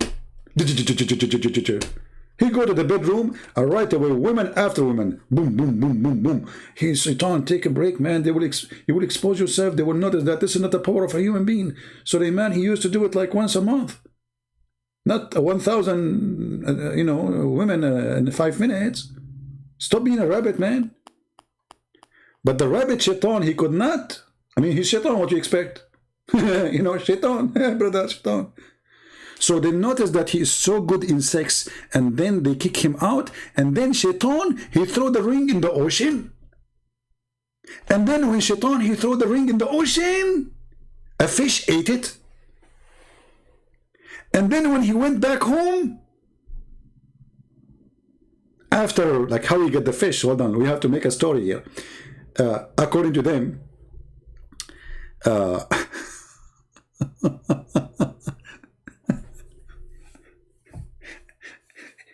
Suleiman start working as a putter. He carries stuff for people. So there's a guy, he bought fish from the fisherman. And Suleiman, he said to him, I can carry the fish for you to home if you want. Imagine the king now is carrying fish. The guy, he said to him, well, I will pay you. Suleiman, he says, give me a fish. I'm hungry. So the guy let him carry the fish until they arrive home, and then he gave him a fish. Suleiman, he went back home, he opened the fish, he found the ring. And exactly in the same moment, he became the king. And now it's time for you to sleep. Brothers and sisters, read with me. Whenever Suleiman would go to answering the call of nature, time for poo-poo, he would remove the ring and give it to one of his servants. In a different story, it says to his wife Jarada, one day, Shaitan, he fooled the servant. See, the story is different from the other story. And he took away the ring and wear it. At the same moment, all jinn, human, Shaitan, birds, chickens, animals came to his presence and obeyed his order. Brother, he is wearing the ring now.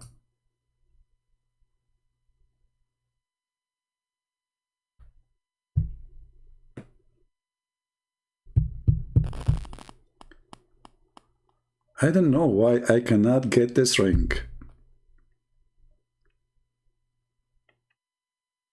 If I get this ring, what I would do? Right away, I will make 1,000 Muslims call me a day to debate me.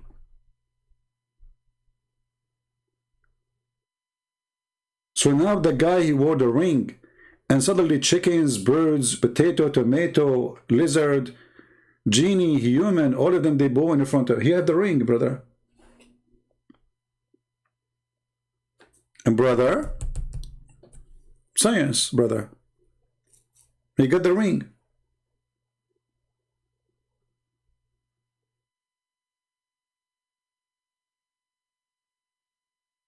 And you are telling me there's no benefit from wearing a ring? What if you get by mistake the ring of Solomon? The first thing you would do, if you get the ring of Solomon, you will wish that your mother-in-law disappear. Like, ring, make my mother-in-law disappear forever. Hey, genie, take my mother-in-law to Honolulu and let her drown there.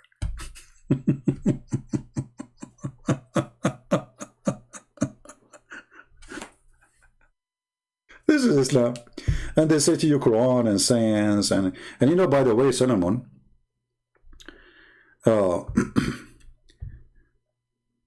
he have a very sad story in the Quran. I feel sorry really for him. I feel sometimes like I want to cry when I hear this story. Imagine you are a king and you lost your ring. And then Shaitan doing poo-poo to your wife.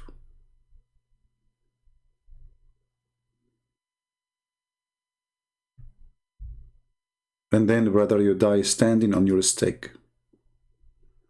And then the termite, they eat your stick, and you stay standing for a year.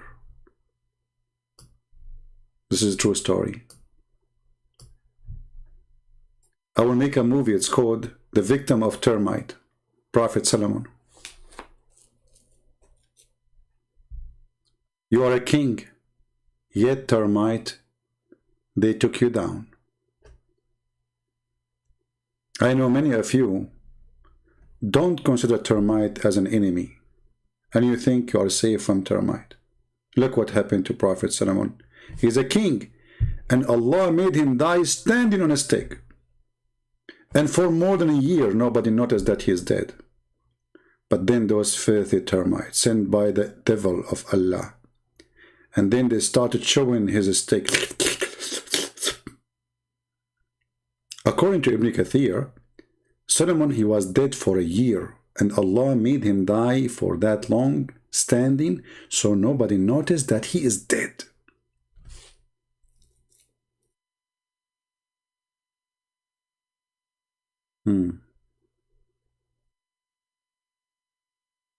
Hey guys, any one of you notice that I am not alive? Oh no, the Geigo is a different story. This is after he died. No, the Geigo is a different story. The Geigo is about Abraham. That the lizard, he blow fire at Abraham. You know? Yeah. And this is a true story, by the way. I mean, it's proven, you know. And the other day I spoke to somebody from the fire department, and they said to me that Geigo, you know, they make fire, and they blow it at you and they burn you. Geigo. And this is, you know, the prophet, if he says something, it must be true, proven to be scientifically to be true. I mean, I don't know why people make fun of what the prophet's saying. Show respect, please. I mean, come on, put yourself in the shoes of the prophet. And you are a prophet of God. And you saw Geigo for the first time.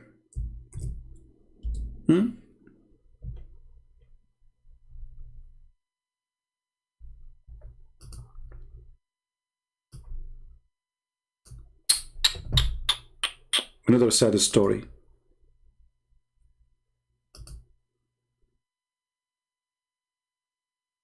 Allah Messenger order Geigos to be killed, saying the Geigo blew on Abraham.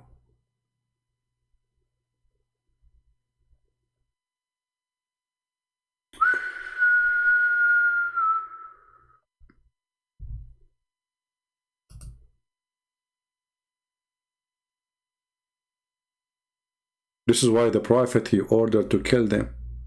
They are evil. They try to kill Prophet Abraham. And the prophet said, the one who killed a Geigo from the first hit, Allah will give him 70 times reward. I'm good, very good in shooting, by the way. I mean, and the other day I was shooting, and then there is two women next to me shooting too, and then I shoot only 11 bullets. I found 22, I think, or something like that in my paper. It's a miracle, brother. I mean, do you see how good I am? You shoot only 11 bullets and then you find like 20 something. Thanks to Allah and the good aiming of the two men next to me. They are so good in aiming. To the point their bullet is in my paper, not in their paper. Unbelievable. You know, so I think because I killed a Geigo on that day, Allah, he gave me reward. To the point I shoot 11 bullets and I get 20 something in my paper. Alhamdulillah. So this Geigo, who he tried to kill Abraham, is an enemy of Allah. And there's a big reward for people who killed the Geigo from the first bullet, brother.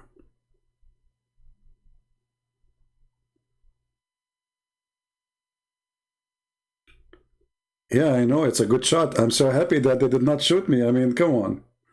I'm so glad they shot the paper, not me. You know, because obviously their aim is so good. Look at this. All of this is against Geigo. Look, here the story getting more complicated. A woman entered upon Aisha, and her hand was an iron footed stick. She said, "What is this?" Aisha, she said, "This is for those Gaigos, because the Prophet of Allah told us that there was nothing that did not try to extinguish the fire on Abraham." This is here, the wrong printing. "Except this animal.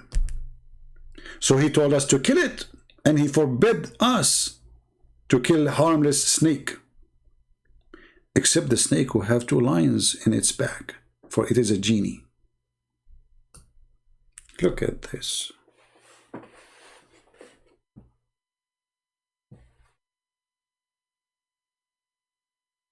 Do we have any Muslim want to say something?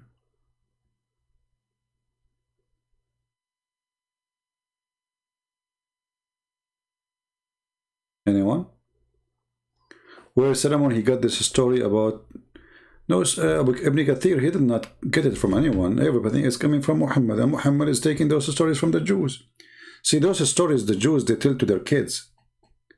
The foolish Muhammad, he take it seriously.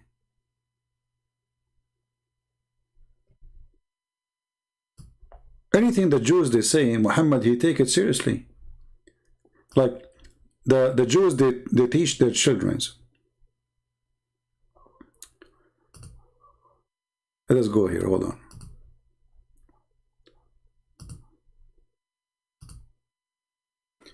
That if you pee in your foot, God will torture you, will punish you in the grave. Stupid mentality at that time, they used to do that.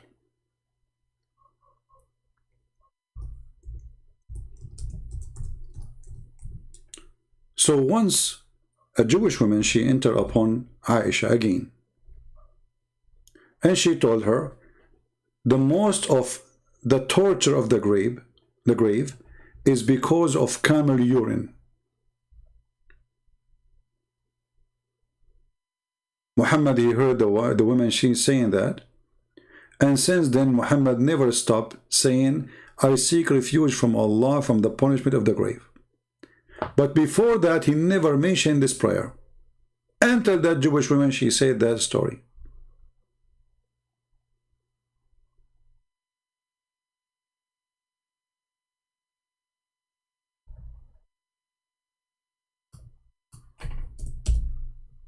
Any Muslim? As you see, this religion is a religion of, fairy tale stories. Muhammad is a false man. Whatever he hear, he like it, he put it in his book. People at that time are naive, and it worked.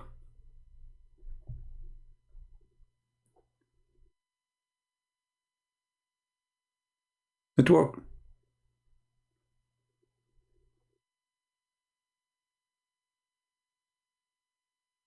Do you see? Always a Jewish person said. A Jewish person said. And Muhammad, he take what the Jews says, and he make it as part of his religion. When the Jewish woman, she came to Aisha, and she told her that the punishment of the grave is because of urine, Aisha, she said to him, "This is a lie." Aisha herself, she said to the Jewish woman, "This is a lie." Muhammad, he came from his room, and he said, "What are you arguing about?" She said, "Look what she is saying, that the punishment in the grave is because of urine." The Prophet, he said, "Oh, this is true." And then Aisha, she said, and since then, the Prophet never forget to mention, each time he pray, "I seek refuge by Allah from the punishment of the grave." The torment of the grave or punishment of grave is the same. Torture of the grave, maybe it's more correct.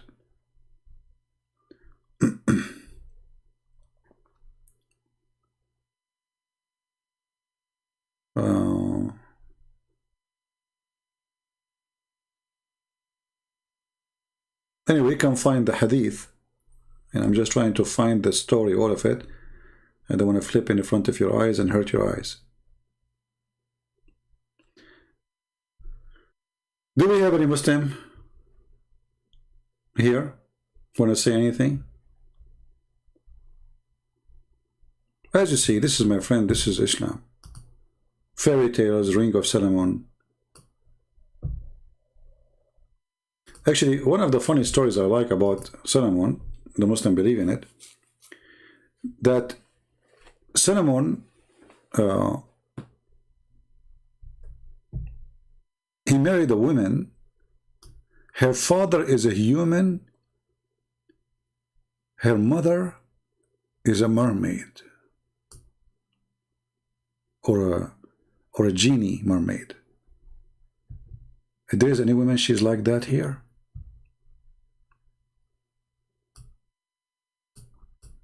I mean, this Solomon, he have tons of stories, man.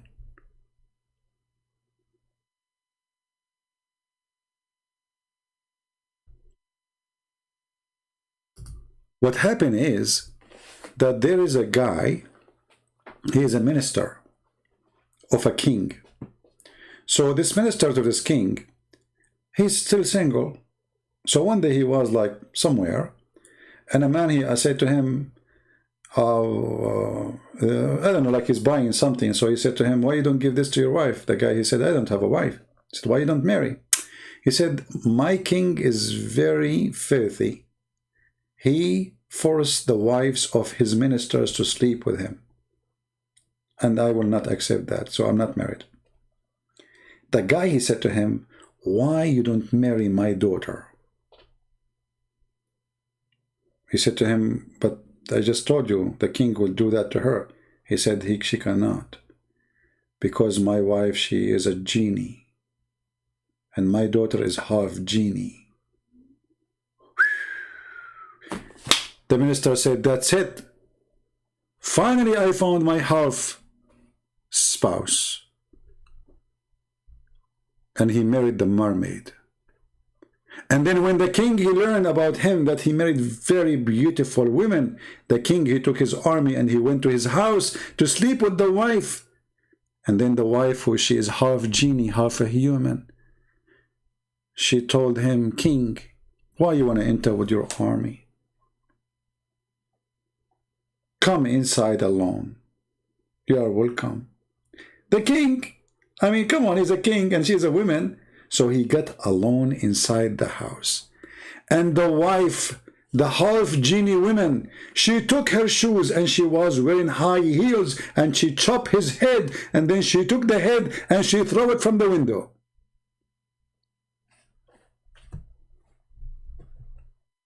If you think I am joking, I am not. This is the story. If you are a Muslim and you say I'm lying, challenge me. If you are a Muslim and you know the story and you believe in it, tell me why you believe in it.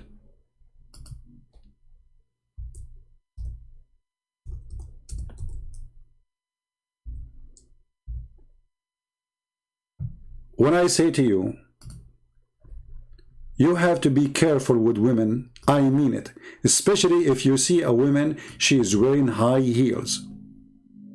Brother, it's proven scientifically that they are dangerous. A king with hundreds of thousands of soldiers, he could not handle a shoe with high heels of a woman. She chopped his head with it. And you are asking me why women, they wear high heels? And you are acting as you do not know.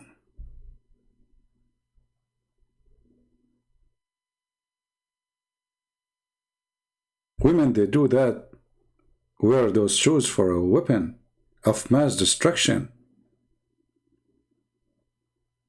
You see a woman wearing this, stay away. I'm telling you, I mean, it's up to you. You see a woman with high shoes, high heel shoes. Now a Muslim, he will record me and he will say, Christian Prince, look what the Christian Prince teaching the Christians. Abdul, this is your religion, not me. Hello? Abdul, don't be a hypocrite, cut and paste. And look at this, man.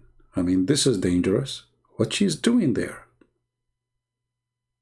What?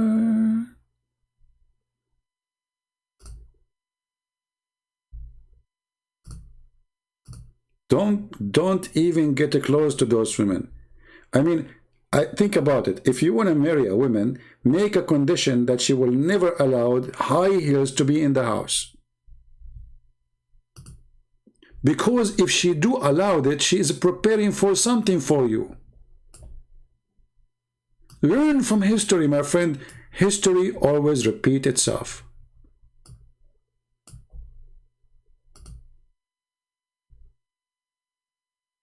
I'm very careful. Once I went in the bus, actually it was in the train, and then one woman, she got in, she have high heels. Second woman, she got in, she have high heels. Third woman, she got in, I have high heels. Brother, I was in the stage of terror. I was asking myself, am I going to go out alive in the coming station? Am I going to survive this terror? Not only one, not only two, 3 women wearing high heels. I saw it with my own eyes. I'm shaking right now when I remember this story. And the funny, they make tons, thousand videos speaking about science in the Quran. Brother, Islam religion of science, brother.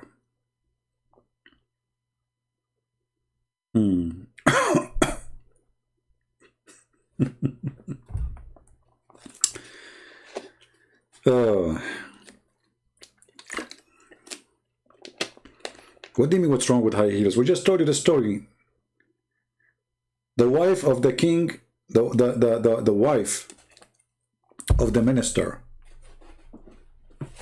who she have a daughter, and later Suleiman, he have her as a wife. She's half genie, my friend. And she killed the king. What's wrong with you? By her shoes. So all of the story we told you now is not like you say to me, what's wrong with high heels? Maybe you just enter here the chat room, you do not know what we are saying?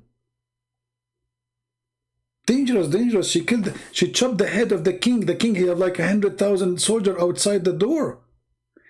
All those soldiers, they could not believe that their king was killed by a shoe. I mean, if those women, they can kill you by a shoe, what if they use their nails? I mean, think about it. Dangerous, brother, dangerous.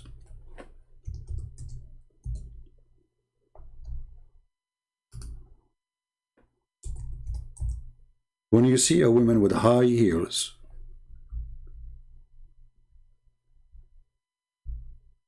most likely it is time to go.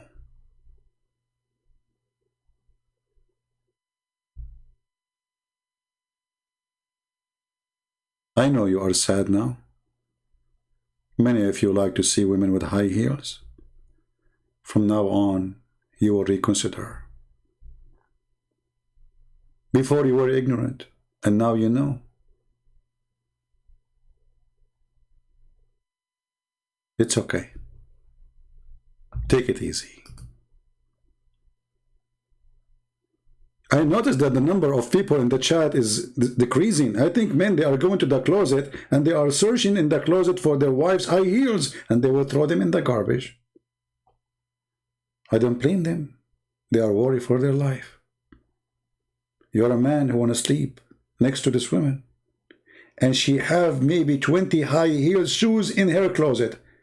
Imagine she have like 20 guns in the closet and you are sleeping in the same room. And you are asking yourself, is she going to use them on me? Or to protect me?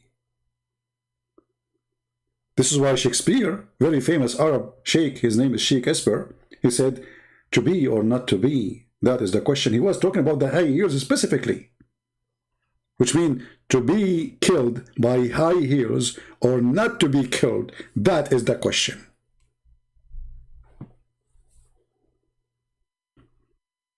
Now we have to admit that Muhammad is very open-minded fiction guy. I mean, this guy, he swallow anything, even high heels shoes story.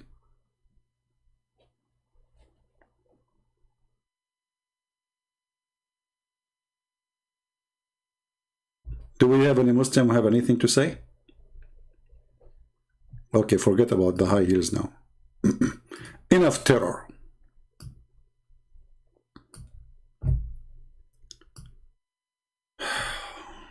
And you know the funny, when a Muslim, he want to tell you a true story, he say to you, I swear by Allah.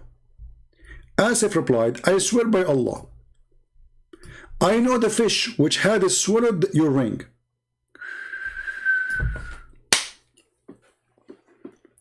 This is a different story now.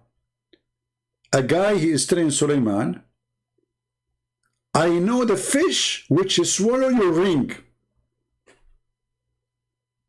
I mean, the ocean is full of fish, but this guy, he knew the fish.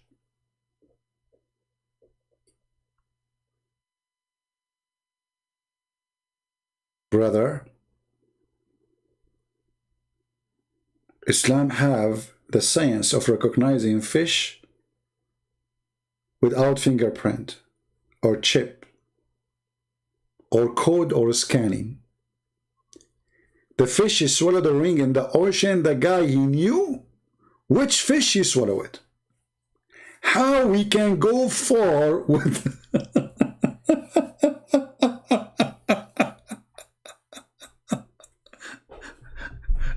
I better go.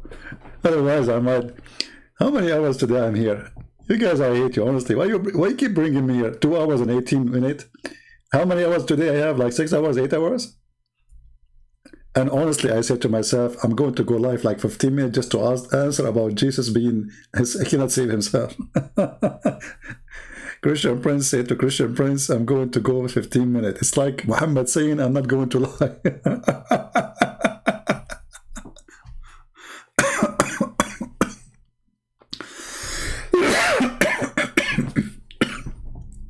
Excuse me.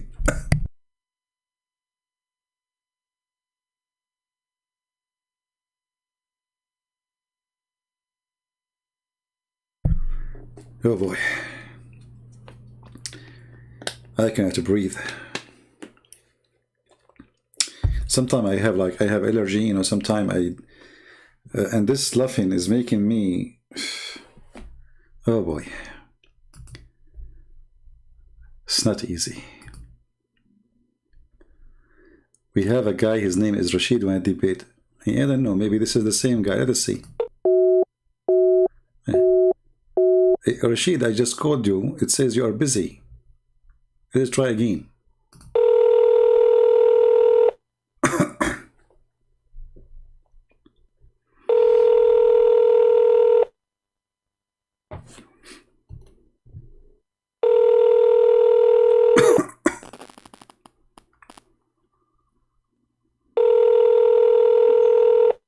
Are you going to answer, Rashid? He's calling me coward too. I'm calling him, he called me coward.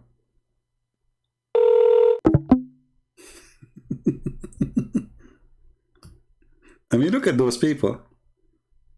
I'm calling him and he called me coward. He don't answer. Let us call you again, Rashid. Maybe it's a scientific error.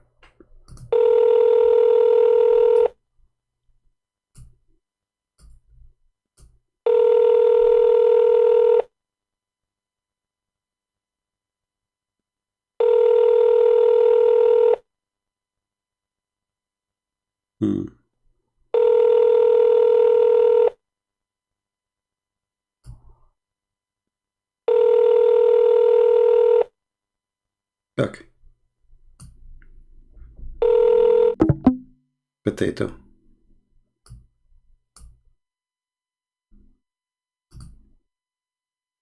Next.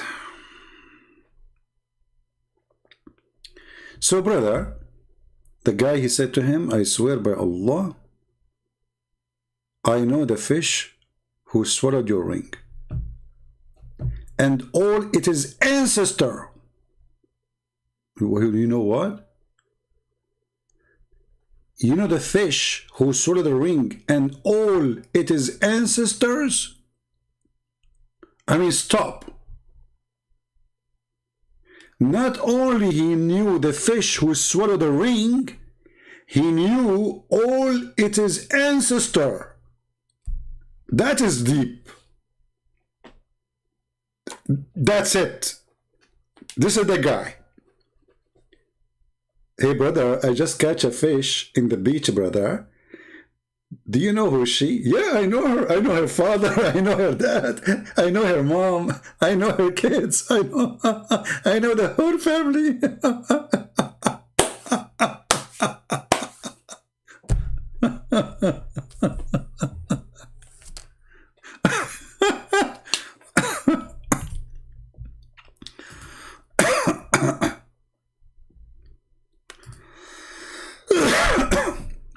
Sorry, guys. I apologize if I cough. I don't know if the mic is coming in your ears. I really apologize. I try to hold it. He's saying his phone is not ringing for some reason. Let us try again. Give him a chance.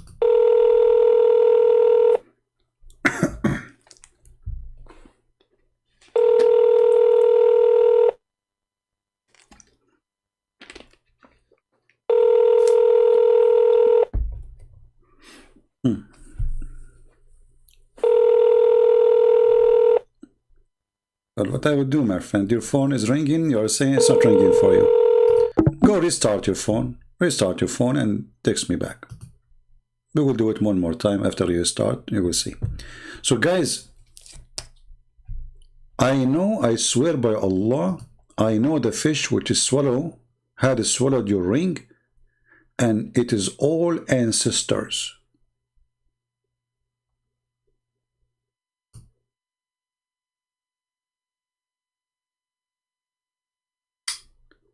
How you can explain this? This is amazing.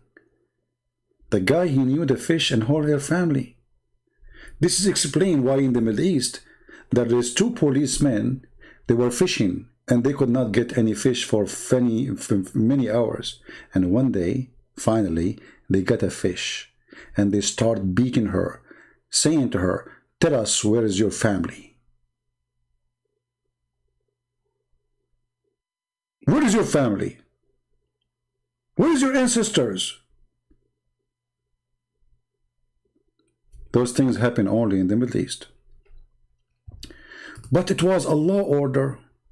The Satan told me to write edicts as I wrote for you, but I said, my pen shall not write anything, and just so behold him said quiet.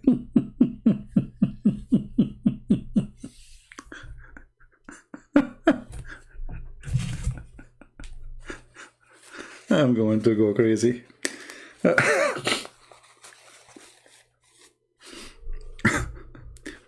I know each time you come here, you think you know it all, right? Because Christian Prince, he told you a million times. I am lucky your phone is not ringing. Guys, it is my lucky day. Look, brother, look. I told you the ring of Solomon is working. You are lucky. You are lucky my phone is not ringing.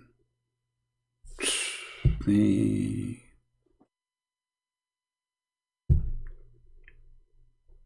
Do you see how luck works? My friend, I am not lucky because I want to talk to you so we can laugh more. Let me try one more. I think you are refusing to answer, claiming that your phone is not ringing because it doesn't make sense. Let me call again.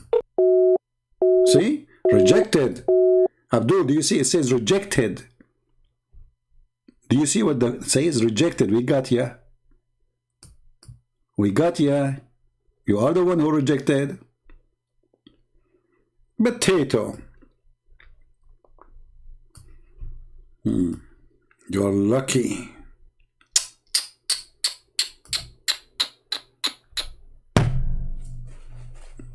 I'm lucky. Well, I am lucky and you are Lucy. With high heels, but you call yourself Rashid, claiming to be a man. So here, brothers, sisters, we see how amazing the stories of the Prophet. And look, I therefore kept quiet. But oh, Sulaiman, why do you boyfriend the hippo?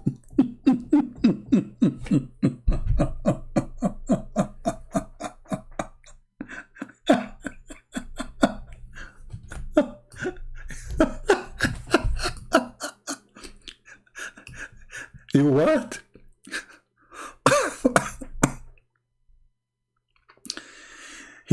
You befriend the hippo? This is what Sulaiman he did. Disgusting person. Let us look at the friend of Sulaiman, brother.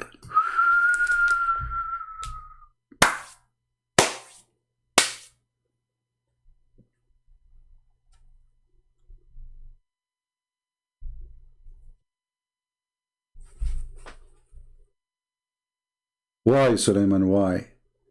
Why you befriend the hippo? Huh? Why? Huh? Huh?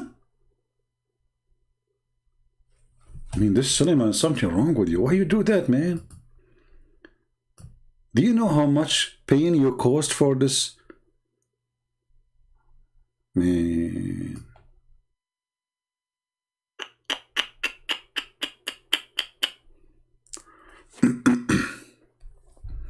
And by the way, do you know who's talking in this story? His name is Asif bin Barakhia. He's a prime minister, and in whose favor Allah has said and took that some knowledge is given to him.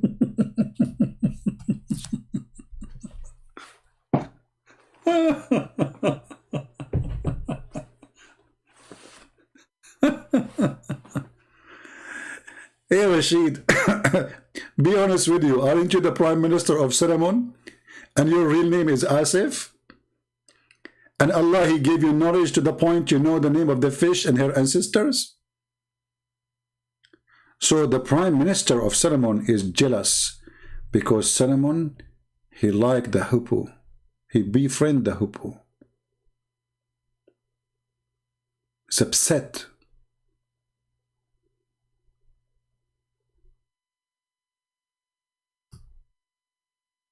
Kharabarawa wept. What? Hold on.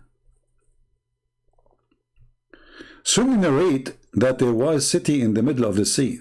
City in the middle of the sea? Sulaiman arrived with his army,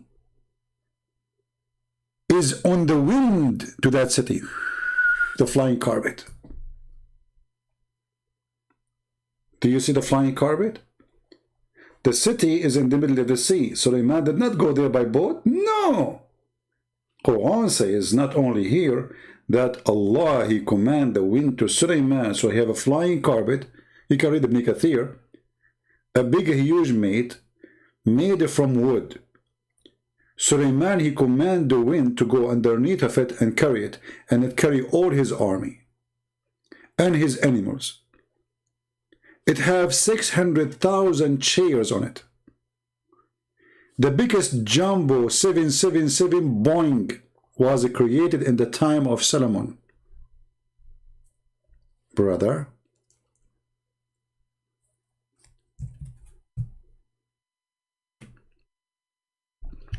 He conquered the city and killed the king. He had a daughter, very beautiful and glorious, and her name was Khabarawa. No, hold on. Khabarawa. He made her a Muslim. Look. He made her a Muslim. And he married her. Sulaiman loved her very much. Kadarabawa or Kabarawa wept for her father much. So Sulaiman ordered Shaitan to make an image of her father.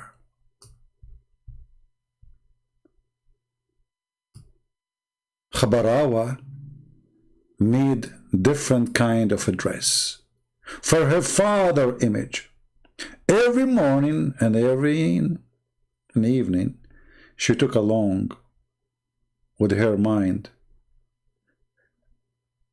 and all prostrated in front of the image. Asif, the prime minister, informed Sulaiman regarding this. Sulaiman broke the idol and punished that woman. Then he sat on the ground and started whipping. Sulaiman had a slave girl. Her name is Amina. Whenever he went to toilet, he took off his ring. Guys, look at the story change. This is the same story. It's like 1,000 story. Each time the names are different. And he handed over to her. One day he went and Shaitan, the leader of Shaitans of the sea. Look, this guy is a leader of Shaitan of the sea. He's the part of the Caribbean.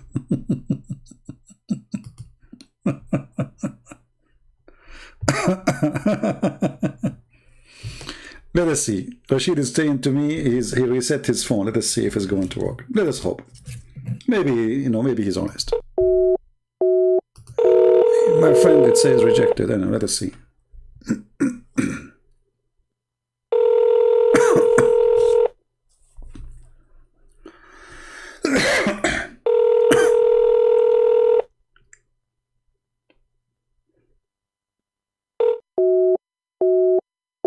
See, my friend, it says rejected. You rejected my call. That's meaning you see it. See, before you say it, you are not receiving a ring. But in order to hang up on me and to show that the call is rejected, that's mean you appear in your screen. Maybe this guy, he thinking maybe he can get my IP address or something. Good luck with that. You want me to call you again? So you try? Get IP or something? Let us try.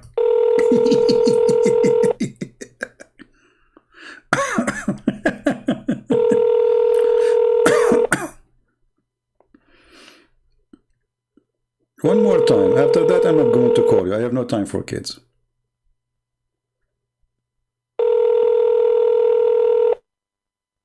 All right. Take care. Here we go. I will block you now.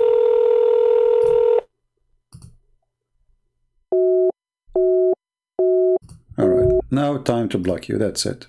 You're wasting my time.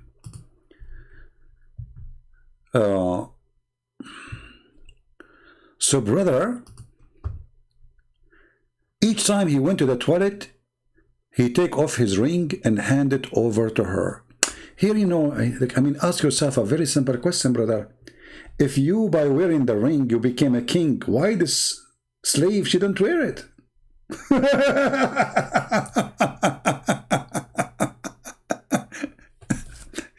If the ring make you the king. Do you see, guys, how the story is stupid? If wearing the ring will make you the king, and now Sulaiman is giving the ring to the woman, the slave. All what she need to do, she will wear the ring, and Sulaiman will become her slave. Like, what the heck? Like, what? Genius. The one who come with the story is genius. One day, he went and Shaitan, the leader of Satans of the sea. Look, this is not the Shaitan of the land. This is a part of the Caribbean. He came with the face of Suleiman. See? I told you, cloning. Allah, he cloned Jesus. Shaitan cloned Solomon. Who knows? He cannot trust anyone in these days because the cloning is very easy. You go to the bathroom, your husband is there. You come out, you find Shaitan, he looked like your husband. And you ask him to go with you to the bedroom. And your poor husband taking a shower. You have no idea what's happening. And then your wife, she says to you, honey, there's somebody in the shower. Shaitan, who is with her. He will say, oh, don't worry, I left the water open there. And the wife, she have no idea that this is Shaitan who look like her husband. evil. So he came to her with the face of Solomon, and he took the ring, and then he went and he sat on the throne. All the jinn and the human and the animals obeyed him. Suleiman's face changed. When he came to Amina and asked for a ring, she did not recognize him and secluded him and pushed him away. What? He already took the ring. What are you talking about?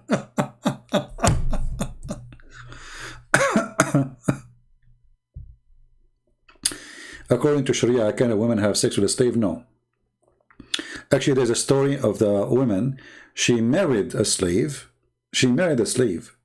The caliphate, he punished her and he ordered to stone her. Some story they say stone her, some story they says to whip her. Yeah. Because there's a verse in the Quran that says, it's lawful for you, your right hand possess. So the woman, she said, okay, lawful for you, your right hand possess. But this was only a privilege for men. Women, they cannot do it. You can have sex with the women who they are your right hand possess, but Muslim women, they cannot have sex with men who they are right hand possess. Anyway, as you see, I mean, if I keep reading, we will spend the whole night into tomorrow speaking about the stupidity of this crazy religion. This is what Islam is about.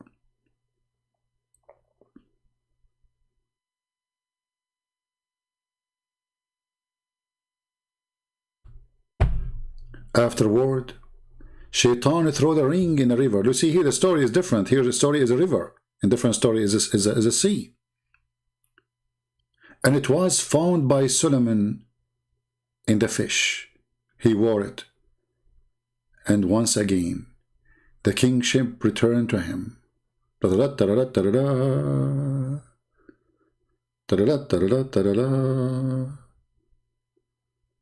brothers and sisters, Solomon become a king again. Takbir! Takbir! This is Islam. But anyway, I find it more interesting the story of Suleiman when he died standing, and he was standing after death for a year, and until the termite ate his stick and he fell down. I find it more interesting. Especially this is in the Quran. So Muslim cannot say this is a story we don't accept, we don't accept. This is Quran.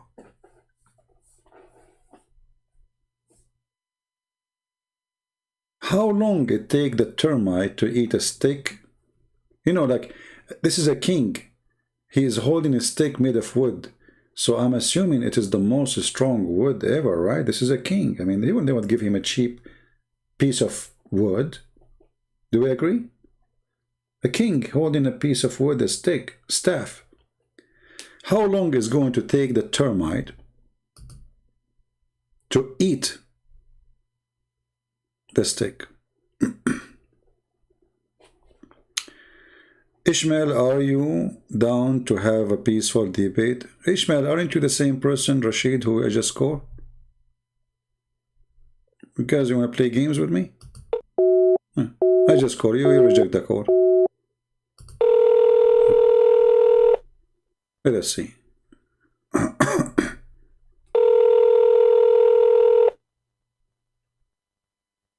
I think it's the same person. They think by doing that they disturb me. We are laughing. You know, people are laughing. Here we go. The same person. He is not answering.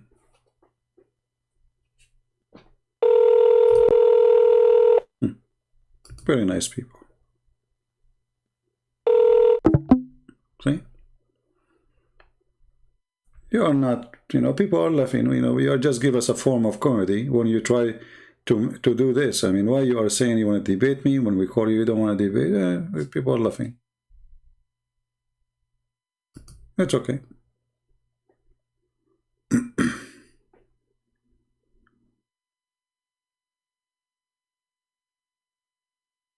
My friend, the Muslim Sunni, they can say whatever they want about ISIS, Al-Qaeda, but the fact you cannot name one thing ISIS or Al-Qaeda did and Muhammad did not do. So some Muslims, they are doing taqiyya, and they, in their heart, they support ISIS and Al-Qaeda. Some Muslims don't agree with them for a very simple reason. They are not following Islam. You know, the Qaeda themselves, they call those people munafiqeen, hypocrites. Like, you know, the king of Saudi Arabia is fighting Al-Qaeda now. Why? He was supporting Al-Qaeda in the beginning. The same group, the same idea, the same belief.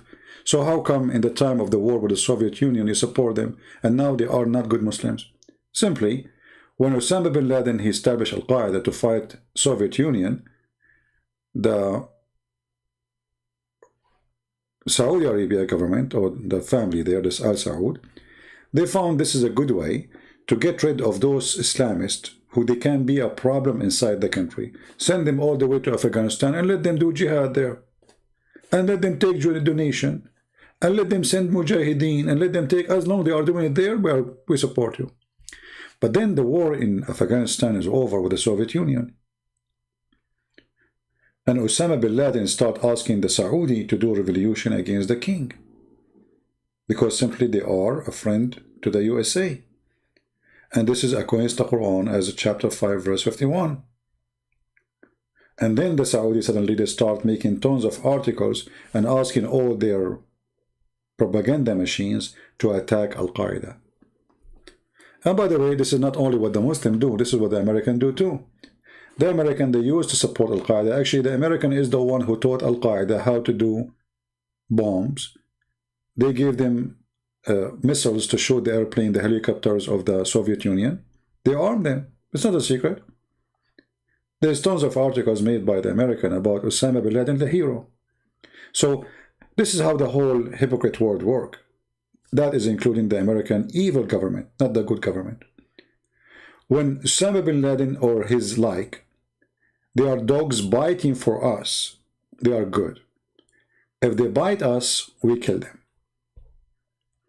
And the greatest example is Trump. Trump, he was a president for 4 years. Trump, he did not shoot a bullet at Al-Qaeda in Syria. There's more than 50, at least 1,000 fighters in Syria, protected by Erdogan. How come Trump, he did not recognize the risk of Al-Qaeda no more? Because they want them to be there, because if they are demolished, Syria is under the control of the Russian for good. But having Al-Qaeda there is not going to give the Russian the full comfort to control the whole country. You see the point? So they said to themselves, why we want to finish Al-Qaeda there? Let them fight the Shia, let them fight the Assad, let them fight Russia, and not only that, we will go blind and we will let Erdogan sponsor them. This is the dirty politics, which is always run by Her Majesty USA. You know? The end of war in Afghanistan, my friend, there's nothing will end the war in Afghanistan. Those Americans are just fooling themselves. They're, you know, this is a business, my friend.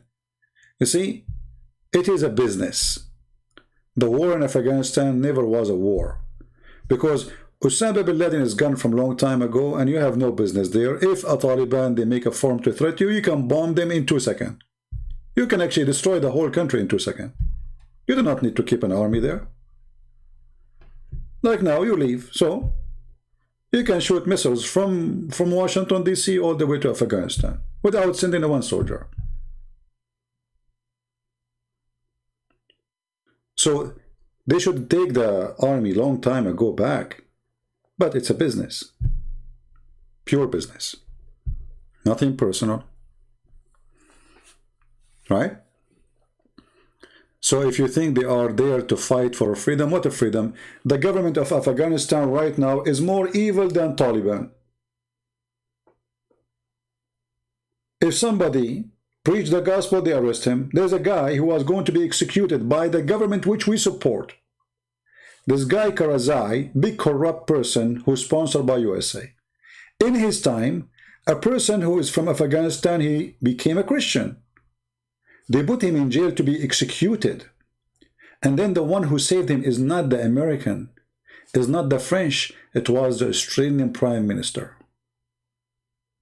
The Americans, they were watching, imagine.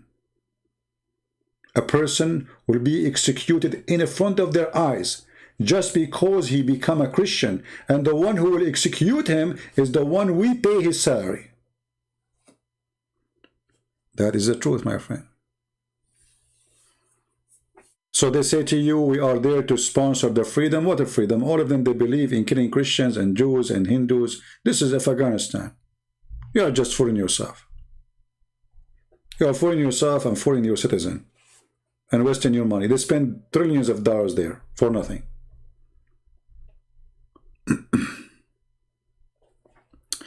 Anyway, we don't want to change our topic, but please don't let me talk about the White House and whoever in the White House. All of them, they are trash, garbage, liars, hypocrites. They go blind when they want. They open their eyes when they want. They speak about a human right. They remember a human right only if you are not their puppy. If you are their puppy, oh, you can do whatever you want.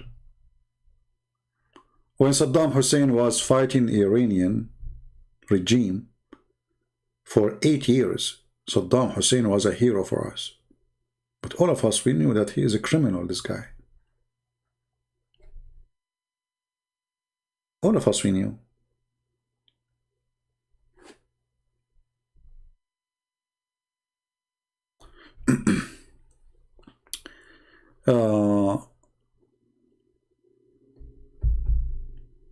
Do we have any Muslim want to say anything?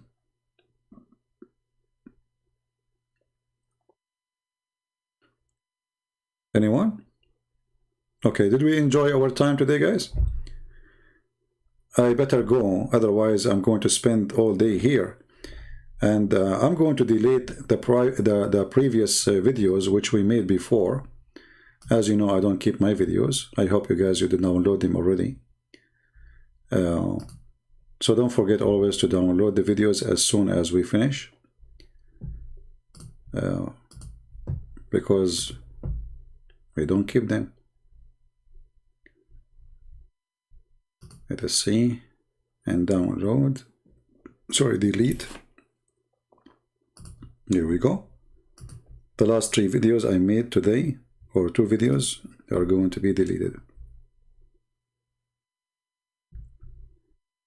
Now remember one thing. Muslims always, they have one strategy. Attack to avoid to be attacked. What does that mean? I will throw a question at you, so you will not even have a time to question me. You as a Christian, you should learn a method which I use. Use their attack against them.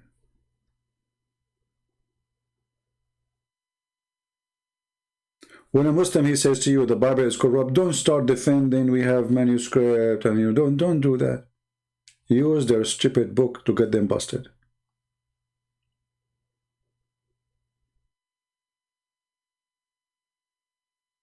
Don't waste your time. Because even when you refute them from your book, they will say, we don't accept your book anyway. But when you get them busted from their book, can they say, we don't accept our book anyway? They cannot. And this is why they fear speaking to me. I'm a person who got them busted not by reading the gospel, but by showing them their laundry. And this is what they fear. Otherwise, someone is speaking about the gospel or refuting from the gospel, it's easy to get away with a response, because you can say to him, your book is corrupt. But when we show them from the Quran, what they can say. So I'm here to teach the Christians, not only to refute the Muslims. I'm teaching you and teaching your children how to refute the garbage of Muhammad. This is very silly, stupid cult.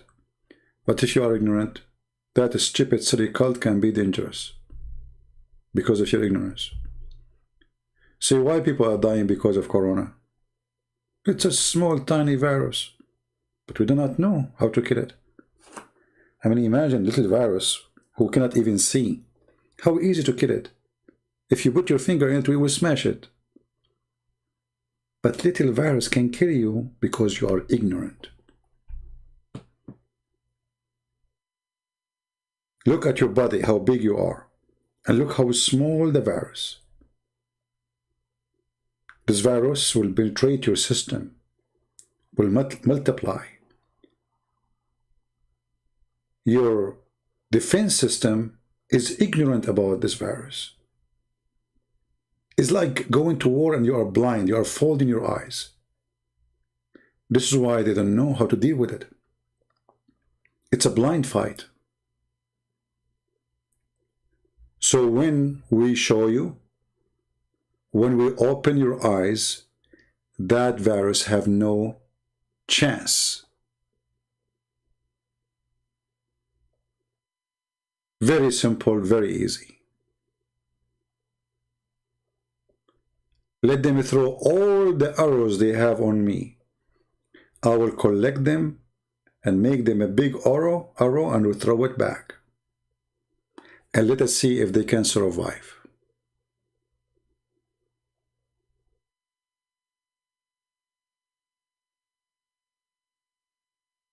And even though by now I'm tired and I need to go, one last chance for Muslims, if there's any one of them would like to debate me or to prove me wrong. I don't want to call it a debate because none of you is really, can be considered something to debate anyway.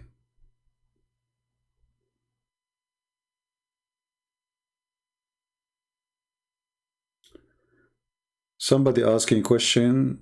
If you have a question, ask it in the chat, not in Pal Talk. But for this time, I will let it go. How is the Quran, miracle of God, revealed to the Prophet? Moses got commands, 10 commands from God himself. We do not say it's a miracle. No, the Muslims, they don't say it's a miracle because it's revealed from God only, because supposedly nobody can make Quran like it. That's what they are claiming. But this argument is very funny because you will see in the Quran, Shaitan is speaking in the Quran. So, is that the word of Shaitan or Allah talking? Shaitan, he said to Allah. Allah said to Shaitan. So how nobody can make Quran and Shaitan is speaking in the Quran? Very silly argument. Same time, the Quran is full of errors, horrible errors, historic, scientific, language errors, you name it. And I agree. Nobody can make Quran like the Quran. Because if you make a Quran like the Quran, they will say you are copying the Quran.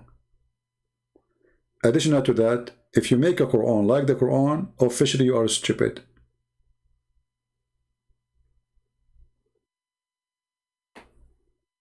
You know what I mean?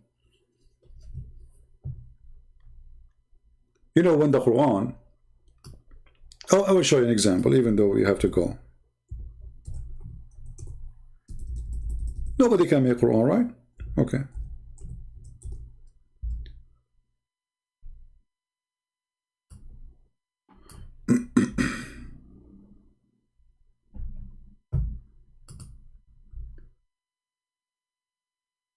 Let us read and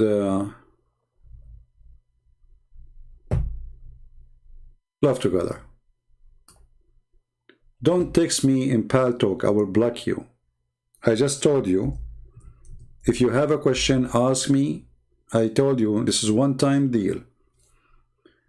Christians, don't text me in Pal Talk.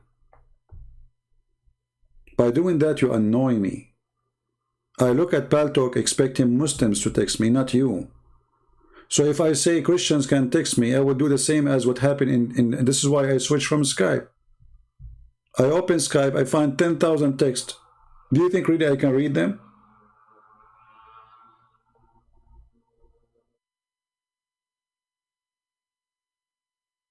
We have a chat in YouTube. Why you are texting me there?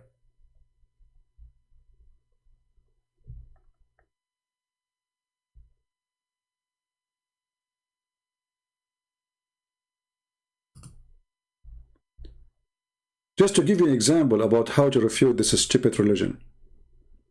Remember when the angel said to Mary, this is the, remember, not exist in the Quran, it's between two brackets. Okay, who is the one who's talking? The angels. Okay. Who was taken here? Mary. Who's talking here? The angels. Who's talking here? The angels.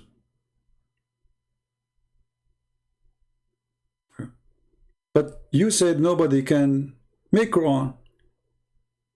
Well, Mary making Quran.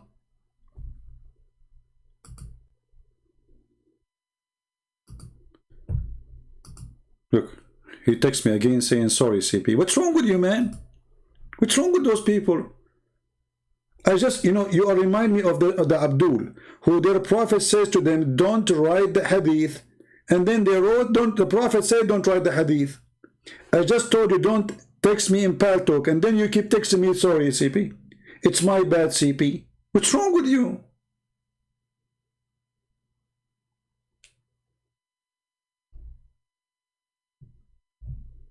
Show respect.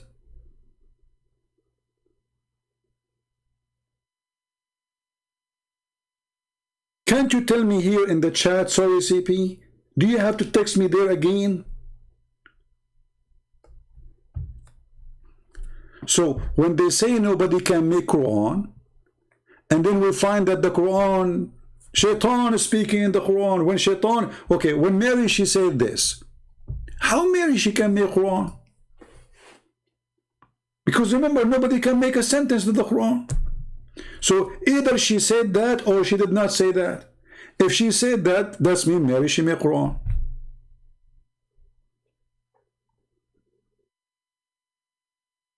Do you understand me, people?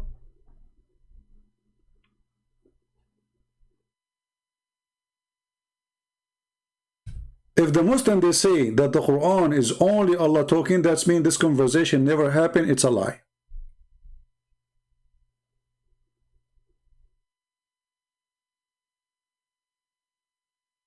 Do you understand what I'm saying? Either this conversation is true conversation and Mary, she said what she said, and that means she is making Quran, or this conversation never happened and the one is talking is only Allah, that means Allah is making a statement, have nothing to do with Mary, and it's a fabrication. Because when I say that she said, and you say Allah is saying, not Mary, that means Mary, she did not say that. And if you agree that she said, which means this is the word of Mary,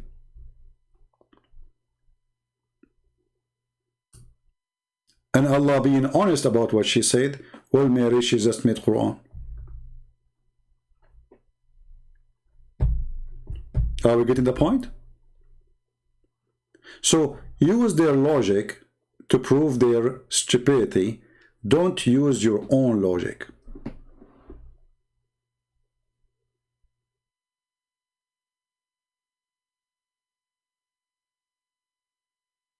No, YouTube did not take my video. I took it down. You want to watch it? You can go and search for the same video, same title, and you will find people who download it.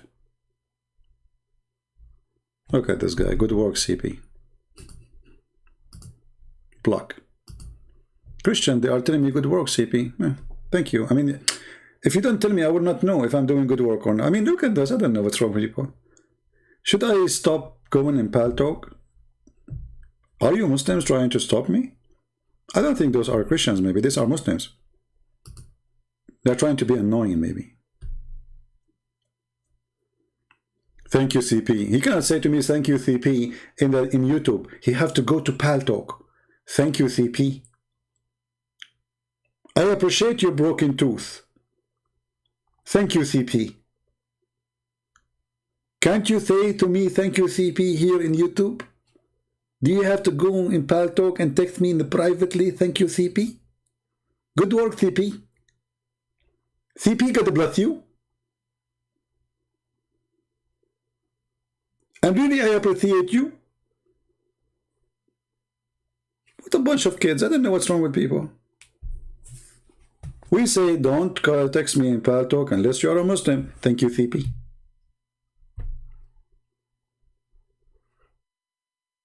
I'm afraid now he will text me back saying, hey, CP, are you saying we should not text you in Pal Talk?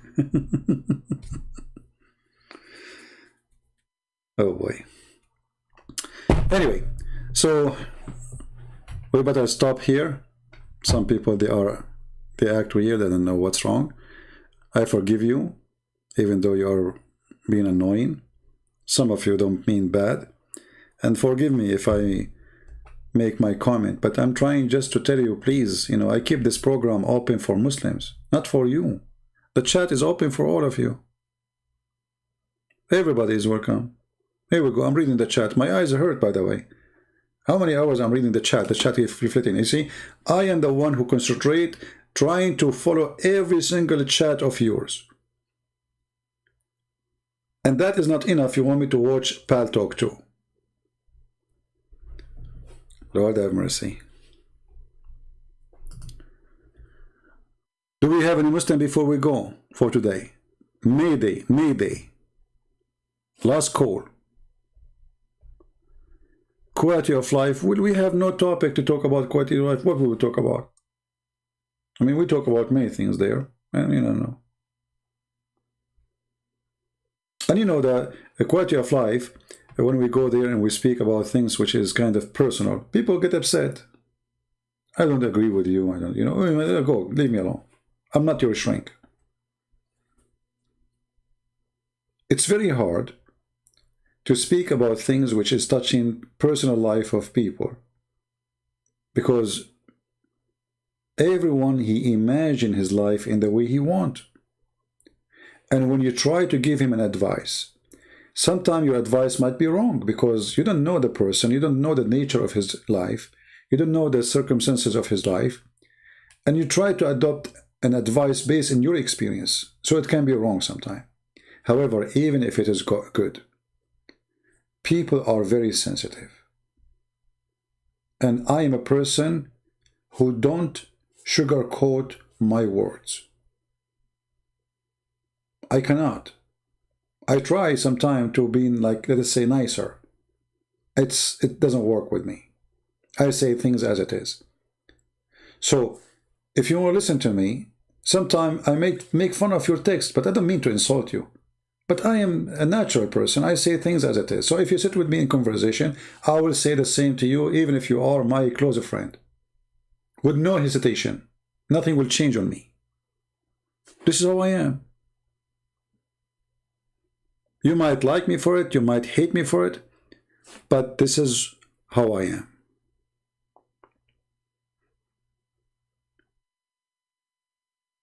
So when you share people, you know, like advices, or, you know, like the other day, you know, the guy, you remember the guy who called me and he spoke about vegetation?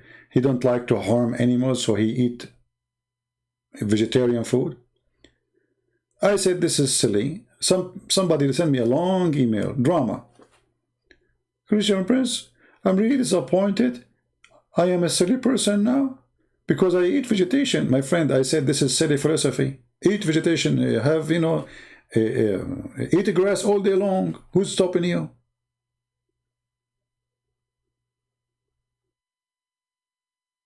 They get hurt, my friend. It doesn't matter what you say. I said to the guy, this is silly philosophy. Because when you claim that you are vegetarian, you are lying to yourself. You are not vegetarian. For trees and grass, they eat meat. If you bury a fish or a human being in the ground, who is the one who's going to eat him? Bacteria and trees. The roots of the trees will suck the person after he was composed. And actually that will make the tree go crazy. Fertilizer. So you said to yourself, I'm going to eat the tree only, I'm vegetarian, but the tree itself is not vegetarian. Do you understand me? So you convince yourself that you are vegetarian when the tree itself is not vegetarian. I know maybe you never thought about it this way, but this is how I think. I'm a thinker. You are a follower. People, they told you if you eat vegetation, you are vegetarian. You are not. They lie to you. Because even veggie, they eat meat. And this is the truth. And this is why when I go and sit with people, they get shocked when I talk, because I don't think the same as the rest. I don't. My friend, we have a cycle of life. Today you eat meat and grass. Tomorrow the grass will eat you. This is the truth.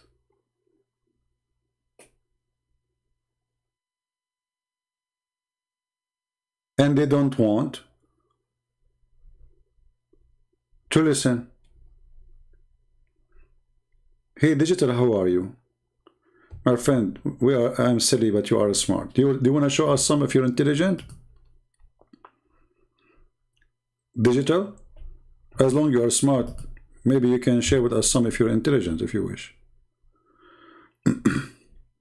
Who is Imam Mahdi in Islam? Supposedly he is coming from the lineage of Muhammad, and he was born of a woman from her thigh.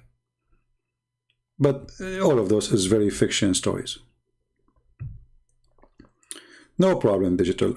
But the stupid, Digital, is that somebody listening to someone say stupid things and he said listen to him. That make you really stupid. I mean, imagine that somebody is saying stupid things and you open your computer and you look for his page in YouTube and you sit like a puppy listening to him, and then you believe he is stupid, but he is still here.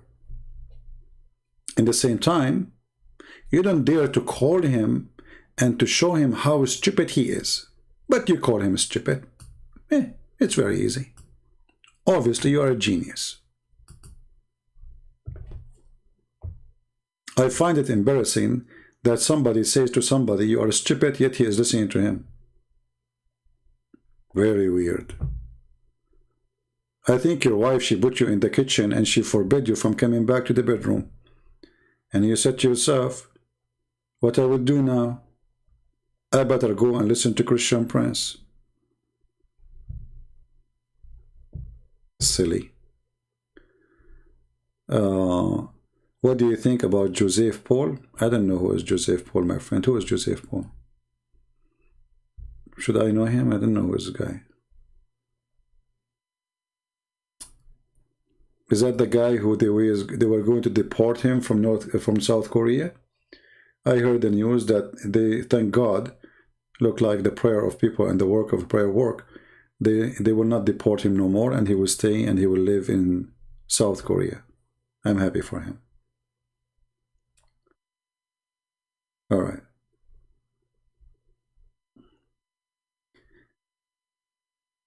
Can I debate you in this vegetation? Sure, you can. You want to text me in Paltalk? Text me. You want to debate me about vegetation? Get out of here, donkey. Guys, you want to debate me about what? Vegetation. Even this one need the debate. Can I debate you about eating cucumber? Go, you are a goat. Good for you.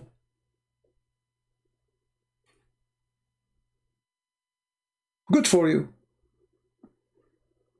Can I debate you about vegetation? And why even I want to waste my time about vegetation? I just told you my opinion. You want to believe in it? Believe in it. You don't believe in it? Go eat grass, go run as a goat. All of you are liars. Don't you drink milk? You don't eat eggs? You don't use any, because simply, if a person he eat only vegetation, he will be unhealthy, because vegetation will not provide you with everything your body need. And let me make it simple for you. If you live eating meat only, you will not be healthy. If you live eating vegetation only, you will not be healthy. This is why animals don't live long as a human, because both of them, they have something missing in the chain of food. So a donkey, he cannot live more than 12, 13, 14 years. Same as a dog. The donkey eat grass always, the dog he eat meat always. Human, he eat both, so he live for a long time. However, this is not my topic, and I don't care if you eat vegetation or not. You are a certified idiot. What our chat here have to do with it? I'm just giving an example about how people get insulted for stating your opinion. People, they cannot handle opinion. Like now, you said to me, I'm wrong. Okay, no problem. I mean, what a big deal. Let us say I'm wrong. So, this is not about wrong about God. This is about food you want to eat. Eat whatever you want. For me, I believe it is silly claiming that you eat vegetation. In fact, you don't. Because all vegetables eat meat. All, with no exception. Go right now to YouTube and see what burying a fish under your tomato will do, or under your plant. Just bury a fish. The plant will go crazy. Why? Because the vegetation is not vegetation. They eat meat. Your flower, your tomato, your cucumber, your tree, they love meat. They love it, yummy. So when you eat tomato, you are eating something ate meat already.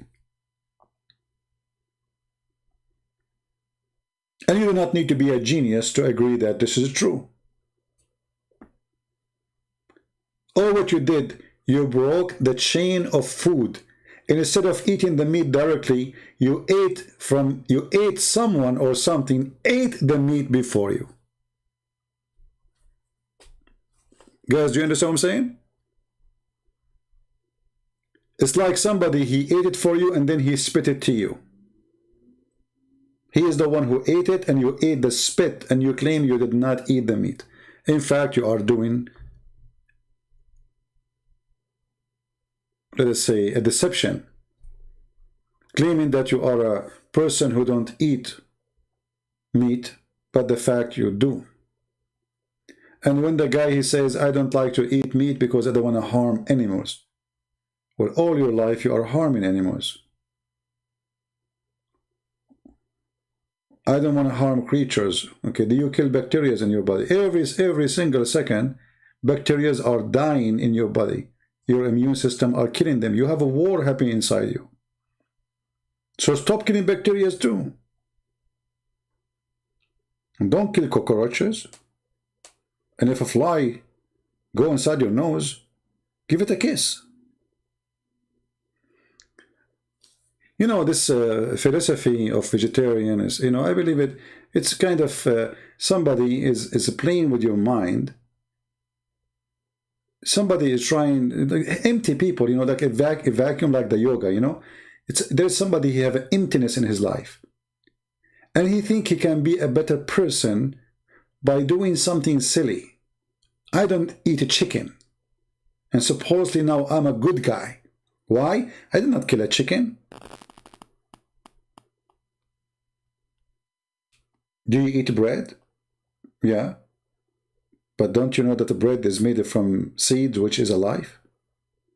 And you are killing life? Do you eat cucumber? Yeah. Do you know that the cucumber, even if it's not alive when you took it, let us say it fell down by itself, it's full of seed inside, and those seeds are alive.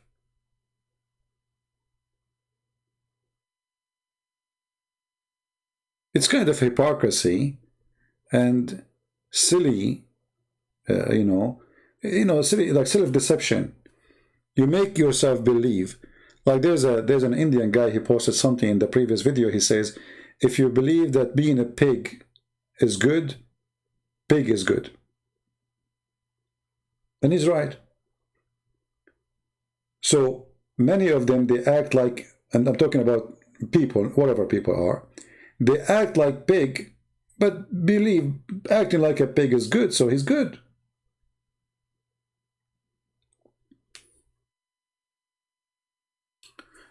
And anyway, you don't have to agree with me. I'm just telling you what I believe.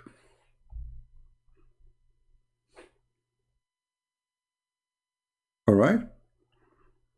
But if you are a vegetarian, I'm telling you, you are fooling yourself. You are not vegetarian. Go and eat normally. Go drink milk, eat yogurt. Yogurt is the most important thing to have. Actually, for me, it's one of my daily food to eat yogurt. Every day.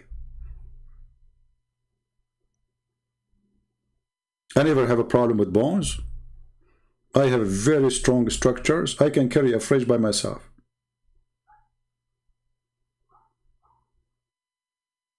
So imagine I say, okay, I'm not going to drink milk. I'm not going to eat yogurt. I'm not going to eat this sort. What you will eat? Always something will be missing. And yes, I advise people to eat yogurt. I make my own yogurt. I don't buy it. It's wonderful yogurt. If you can have yogurt every day, it's very healthy. It's good for your bones. It's good for your teeth. It's good for your skin. It's good for your health. It's good for your heart. And not only that, eating yogurt will fight bacteria, because the yogurt itself is a good bacteria.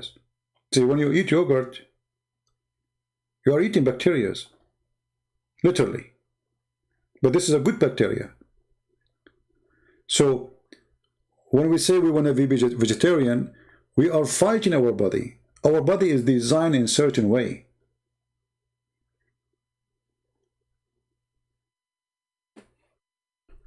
Is pork and alcohol is allowed in Christianity? Pork is not allowed in the Old Testament. However, it's allowed in Islam, Omar. Both alcohol and pork. Your prophet, Aka Allah, he said in the Quran, if you are hungry, you can eat pork. And this is in chapter 5, verse number 3.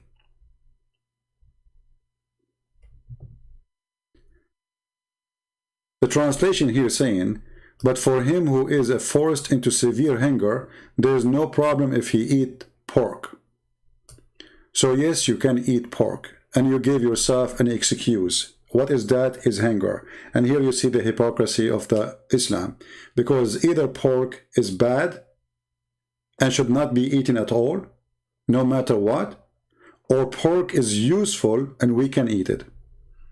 In the Old Testament, pork is forbidden for a very simple reason. For those animals, they grow in the field and they eat even dead bodies. Today, that excuse does not exist, because if you grow them in the farm and you are the one who feed them, they are the same as your sheep. But if you go after a pig, let us say you go for a hunt, and then you kill a pig, you don't know what this pig ate, and especially in the old days where dead men, they're thrown in the field, war and etc. So pigs, they come and eat them. This is why it was forbidden. But in your religion, you eat a pig who ate a human. If you are hungry, it's in front of you. Same time, your God, he praises alcohol and says that it is a sign and a miracle from Allah. And Muslims always, they try to make themselves like we are better than you. We don't drink alcohol. The fact all your religion is based on alcohol, to the point in heaven of Allah, there's rivers of alcohol. So if you claim to be a good person for not drinking alcohol on earth, what kind of God he made you drink non-stop in heaven? if drinking is bad? And this is your God, Allah, speaking highly of alcohol, claiming that it is good provision.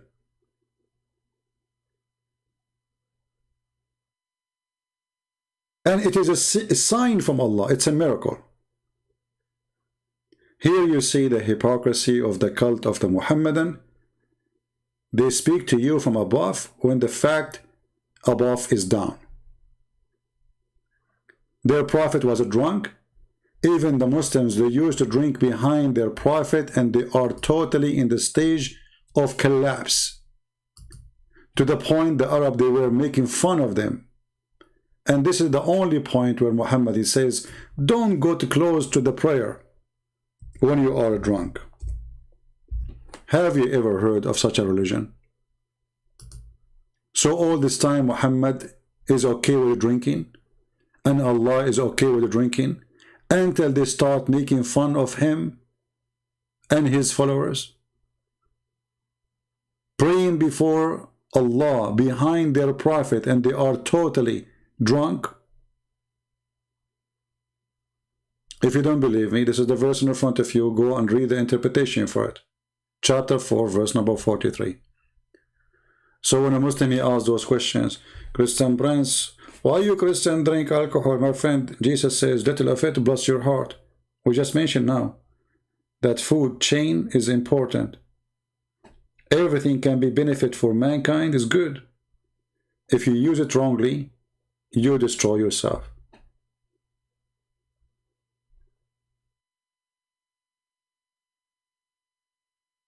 Do you understand me? This is a proof of our point.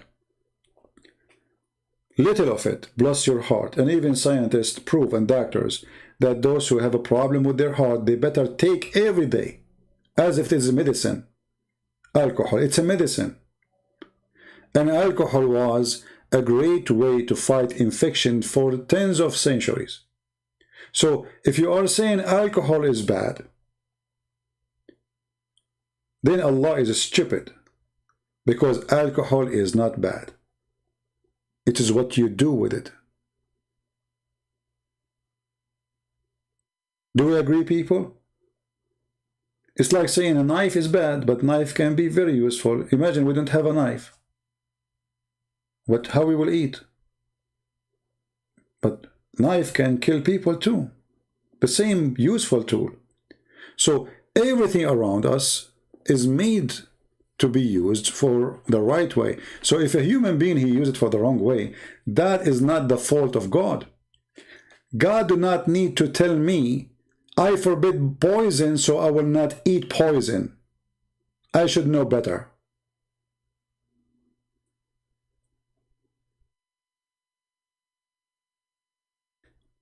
But you can play silly and says to me, why your God? He says, even if you drink, the Bible says, even, that nobody can harm you, and even if you drink poison. But this was not about drinking poison, even if some they say it is. Poison is the poison of this earth. Ideas, belief, false religion like Islam. This is poison. Because Jesus said, don't fear those who kill the flesh, but the one who destroy the spirit.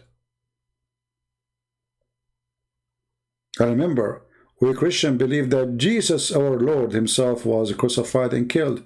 So how nobody can harm us? And we as a Christian believe, and we will understand, that every single one of the disciples of Jesus was slaughtered, killed. So how come we are not going to be hurt? So we have a clear understanding of our Bible, but you don't have.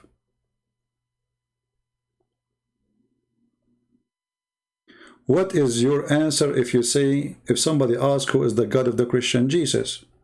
Very simple.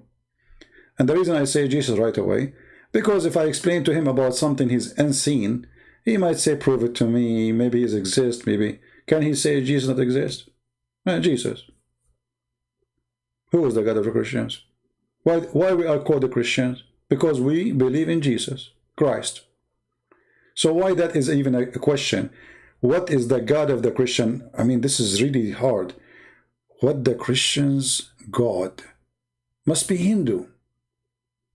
They are Christians. They are called the Christians. So obviously their God is a Christ.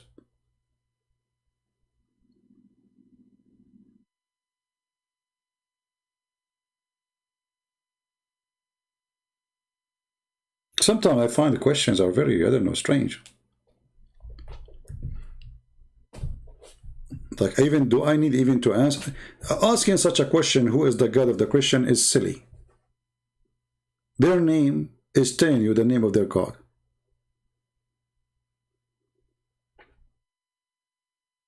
Any other question?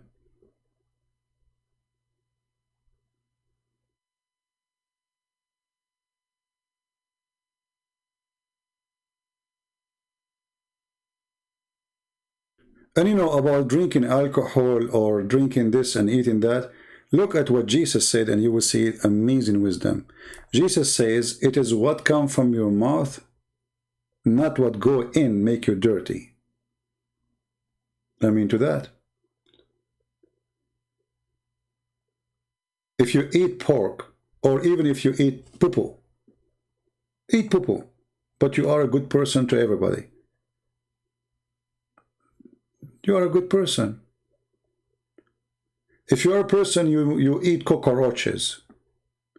And there's a person who don't eat they don't eat pork, he don't drink wine, but he's a child molester like Muhammad. Which one is better? For the hypocrite is the one who don't eat pork. For the people of truth is the one who harm nobody. So the hypocrite, and this is Islam, they dress certain clothes to make us believe that they are believers and religious. And that will make us accept that they are good. But the Lord, he says, from their fruits you shall know them. And the Lord, he says, don't be like the hypocrite who pray in the corners, as if he's speaking about Muhammad and the gang of Muhammad, his companions. And until now, sadly, Muslims, they practice the hypocrisy of Muhammad. They go in the corner, in the street, and they pray so everybody will see them. While Jesus forbid us from doing that.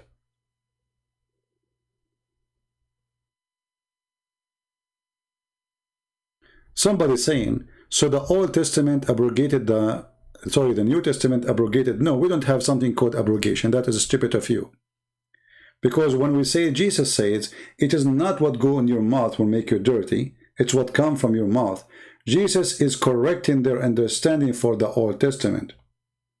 The Old Testament speaking about the benefit of the man. So Jesus said, Sabbath was made for the man, not the man was made for Sabbath. The Jews made it the opposite.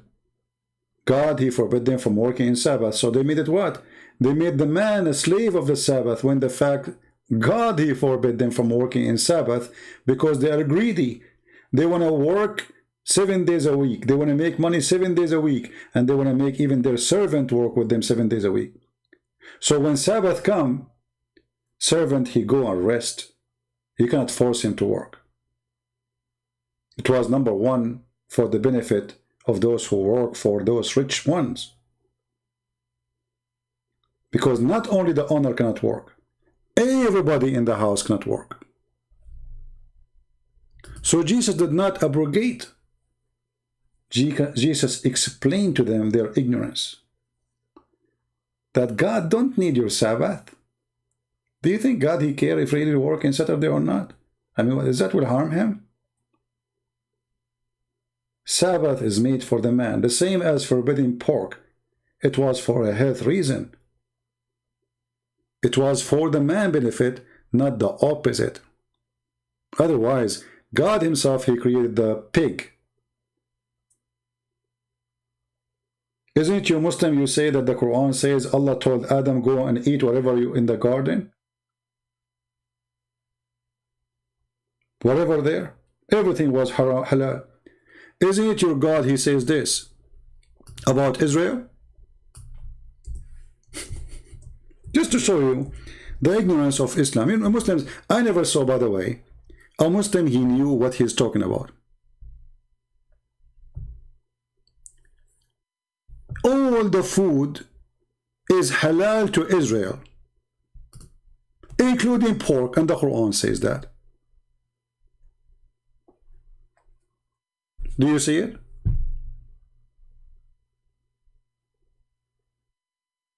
Do you see it, Muslims? All food was lawful to the children of Israel, except what Israel made unlawful for himself. But this is Israel he made unlawful to himself, not God.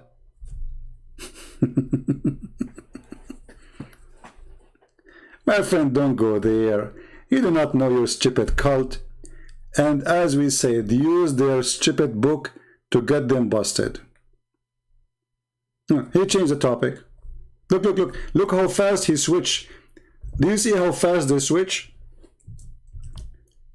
The needle was so big, and now it is time to switch the topic. Which Bible is more good to read? Look at this genius. Which Bible is more good? My friend, you see, you Muslims, you help me to spank your God. We don't believe there is a Bible more good to read from the other. But I can show you a verse in the Quran, Allah saying he will make Quran better than the Quran. This is a new stupid religion. For us, we don't have a Bible better than other Bible. For you, you do. You have many reading for the Quran. Which reading is better? And Allah, he said,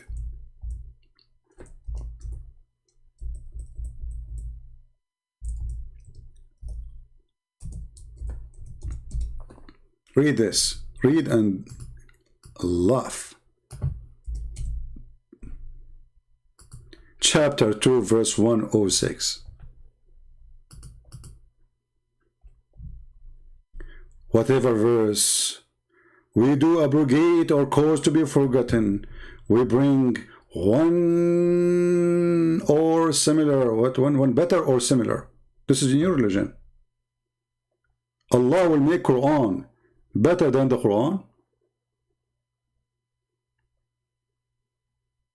Abdul, we are not stupid. This is the stupid God you have. Our Bible, all of them, they are good.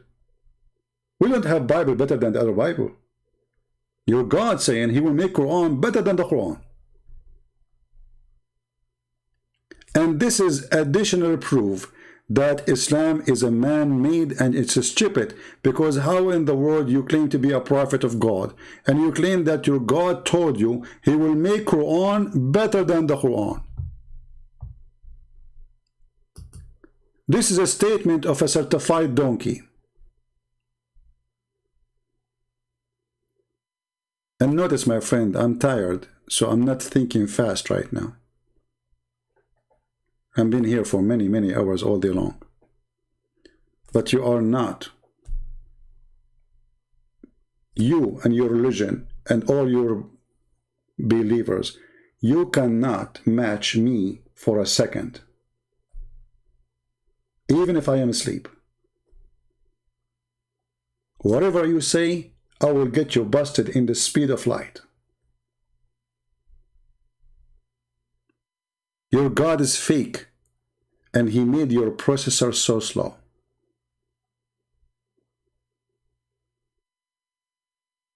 My God is real, and he used me to spank you, to teach you how to behave, to speak with respect about Jesus. You are following the devil, Muhammad, the one who taught you to go and tell women, can I suck your tit? So stop being a tit boy. Grow up and be a man.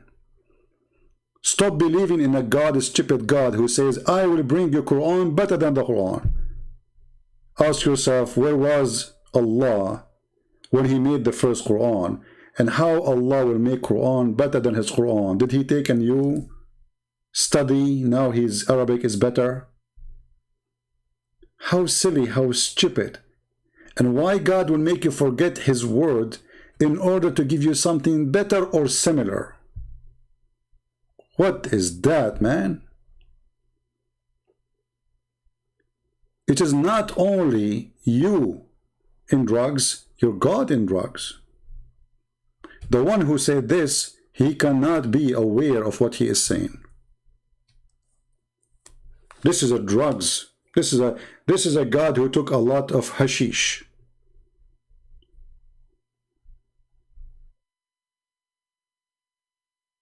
And this is why they don't dare to call me. They knew what will happen. Anyway, guys, enough for today. We as a Christians, we believe that we are sinners, and we don't believe we are better than other people. We believe that God did not give us permission for sin as Muhammad he did. Whoever say Shahada, whoever say Allah name 100 times, his sin is forgiven. We don't believe in such stupid things. God cannot be bribed by donation. God cannot be fooled by saying his name too much time or too many times. That in the stupid cult of Islam. In Christianity, true believers count. This is why Jesus said, not everyone says to me, God, God, will enter the kingdom of my Father, but the one who do his will. So you say God, God, you don't say God, God, you say I'm fasting, you don't do fasting, that will not count. You cannot fool God. Giving donation to Christian friends does not make you a good Christian.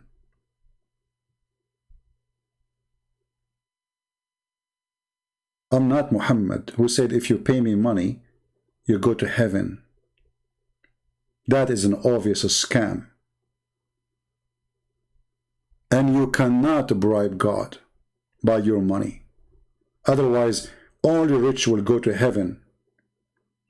And your prophet, the thief, he stole Jesus' statement about the rich, how hard it is to go inside the eye of a needle. And Muhammad, he stole it and he said exactly the same. For he's a thief.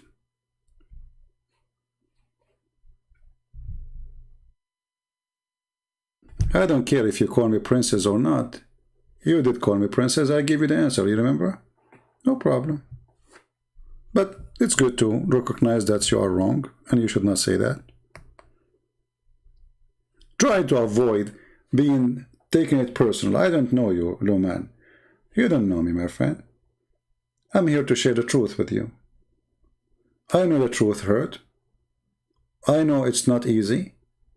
You are a Muslim who grew up all your life bowing down to the Kaaba, but yet you live in Indonesia. And by the way, the Muslim in Indonesia, they were praying to the wrong direction of the Kaaba for the last 1,000 years. Just a few years ago, they found the right direction. That is hilarious. And what direction, by the way? I mean, is the earth flat? How somebody living in Indonesia, in the other side of the earth, he prayed to the Kaaba direction? That is fiction. That another fiction you added to the fiction of Islam. Finding the direction of the Kaaba. How that can be possible? I live in America. In order to face the Kaaba, maybe I should put my head in the toilet seat and make my legs up. Maybe I can face the Kaaba. Because the Kaaba is in the other side of the earth.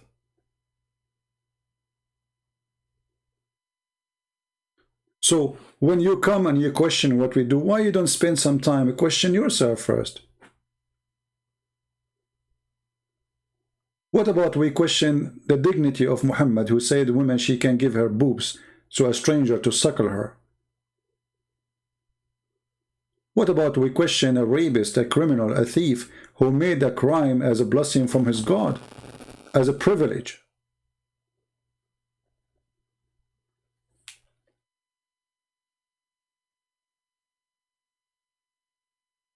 And I'm not joking, by the way. You can search for it. For me, I just found it in the news, you know.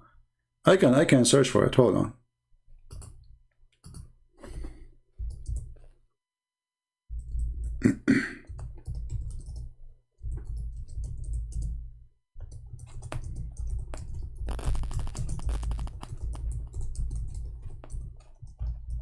I found it in the news the same as you do, you know. I'm not.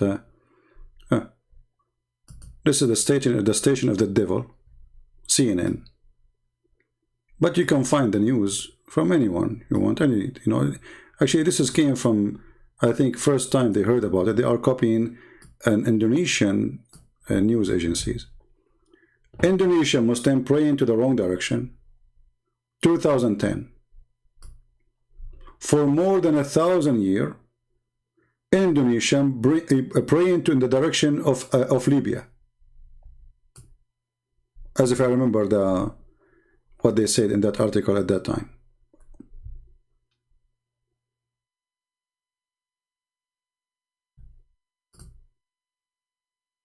A 1,000 years and Allah did not warn you until the American they made a GPS and they bring it to you. 1,000 years you are praying to Somalia or Libya.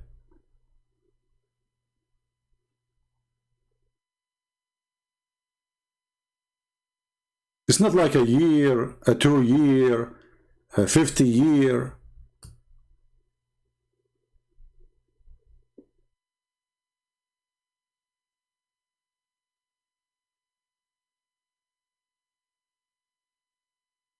What is this?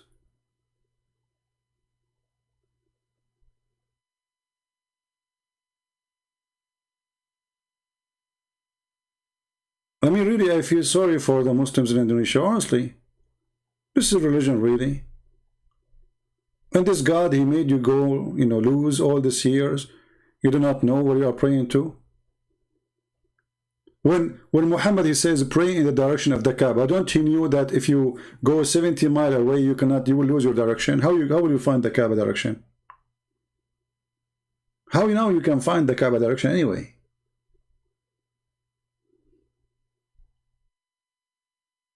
Crazy. And you know, those Indonesian people are good people. Muslims or Christian doesn't matter really. But Islam, you know, is a crazy religion, will make anyone be different. If you take Islam from Indonesia, trust me, Indonesia will turn into to happy heaven.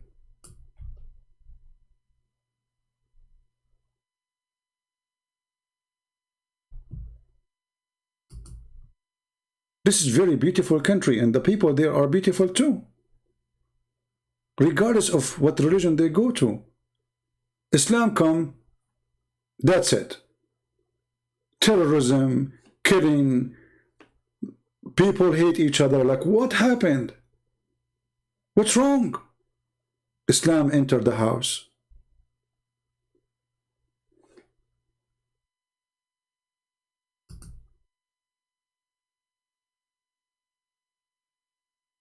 The devil enter, peace leave,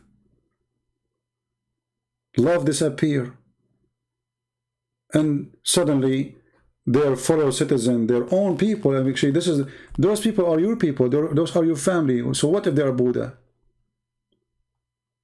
If they are Buddha, now we have to kill them because they are Buddha?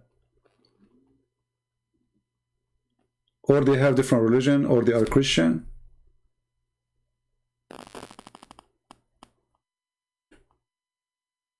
Islam, my friend, is a self-destruction cult. You bring Islam to any place, that place will be demolished.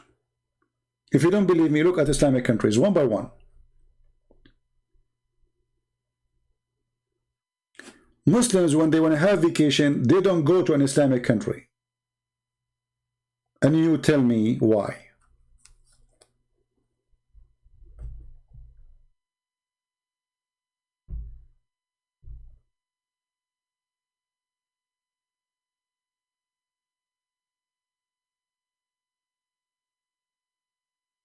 Yeah, I heard about him, and I heard that now he granted refuge in South Korea, and which is very, very good news.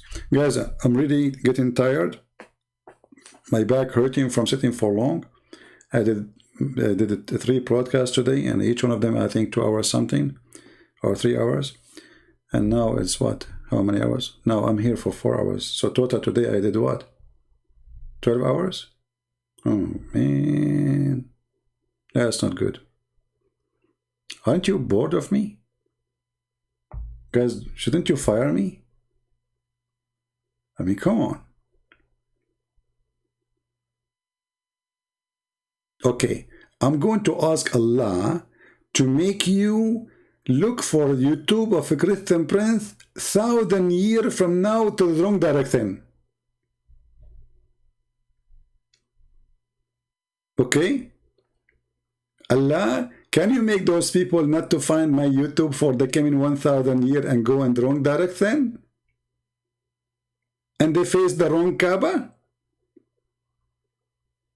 Allah is all-knowing and He is all-powerful and He can do it. Alhamdulillah. Alright. So, I don't think tomorrow I will come early. As you see, it's already, you know, we passed almost 2 hours after the middle of the night here. And I've been here for many hours. Now, I'm saying I'm not coming tomorrow. I'm not sure how truthful that will be. And you know, the problem is, when I see somebody saying something stupid, I boil, you know. I say, like, I just left, man. I just, come on, like, don't go live. And then I fight myself to go or not to go. You know, like Allah, He says, I'm going to make Quran better than this Quran. So I may say to myself, okay, I answered this question. I'm going to answer it again. And now I'm going to answer it better than the previous Quran. Okay? I will make a video similar like this video or even better. I learn from Allah. Alhamdulillah. Aman Rabbi Aman. And by the way, Indonesians, if you are listening and if you are a Muslim Indonesian, can you please do me a favor? Ask your scholars, your sheikh, those guys who get $5,000 to make a speech. I mean, $5,000 to make a speech.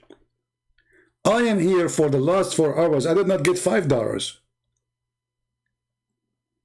Can you ask them to call me, to debate me, to get me busted?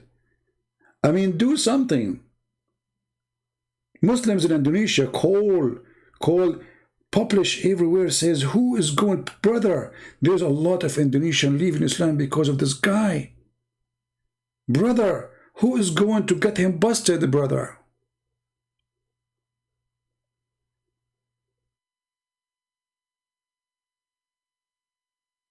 Yeah, I'm going to cover my computer with burqa, because according to Islam, women are tempting you because of burqa. I mean, look at the genius. So should we cover Muslims with burqa, Muslim men? Because women, they get tempted too. And we showed you that women, according to Muslim, a woman, she killed a king by her shoe. So she can kidnap you or rape you if you are not wearing a burqa. I mean, it's genius religion, man. Why the woman, she get raped? Because she is not wearing decent clothes, brother. The Indonesian before Islam, they used to rape each other non-stop. No. They were living like everybody. There's decent people everywhere. What burqa have to do with decency? Actually, in the Old Testament, women who wear a veil, they are the prostitute. Because they don't want people to know and see their faces.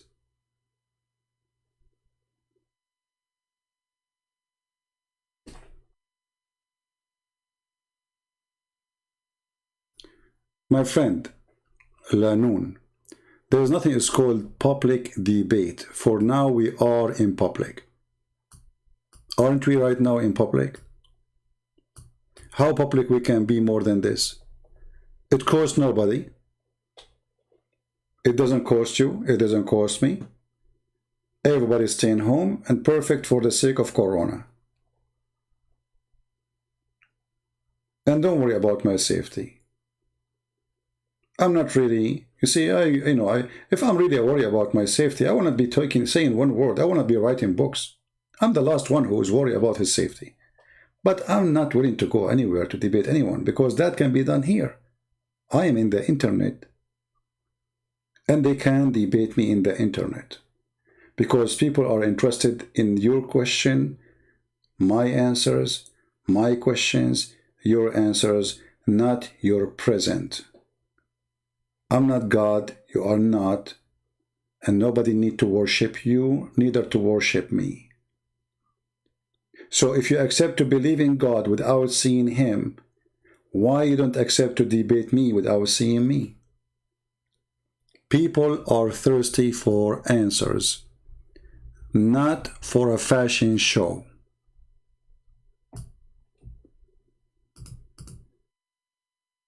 Those who say we will debate you if you do it face to face, they are running away.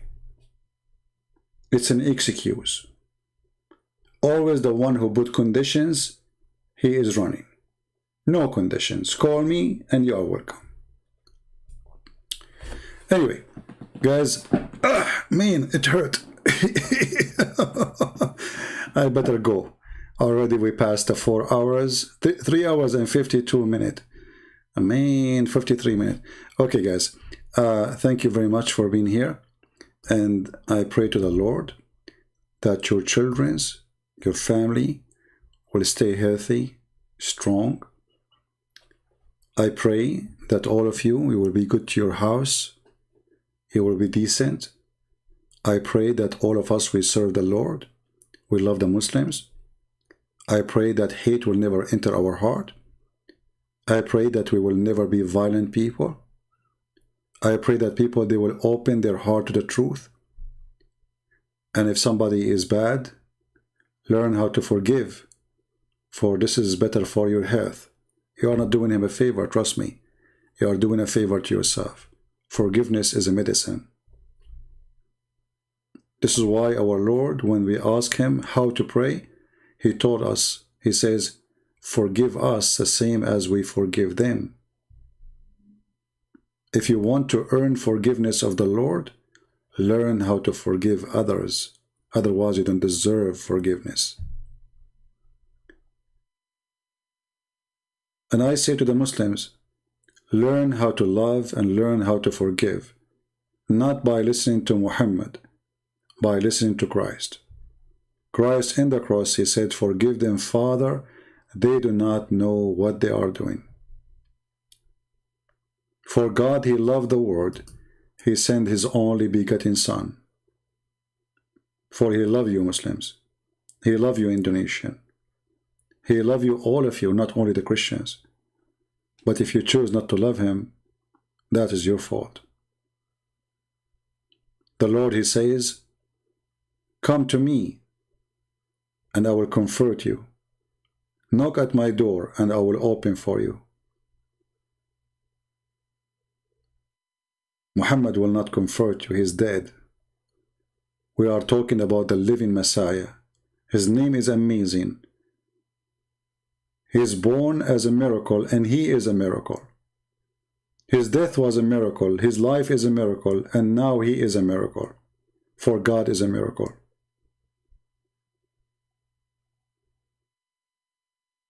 All prophets, they did miracles, except Muhammad, for he's a false prophet. But there's no prophet himself was the miracle. Jesus is the miracle. For God is a miracle. And that's why none can explain God. Because we call something or someone a miracle because it is impossible to explain what happened. And that is the Messiah. Who can explain that somebody can make somebody see by saying to him, see, or walk and he walk, or resurrecting people from death, or walking in water, or controlling the nature? Who can explain that somebody is born yet he have no father? And this is in your book. He is the miracle. Not only he did miracles, that is my Lord. So the question, who's yours?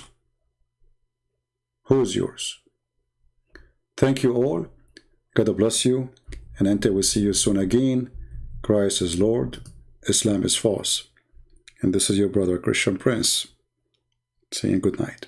Take care.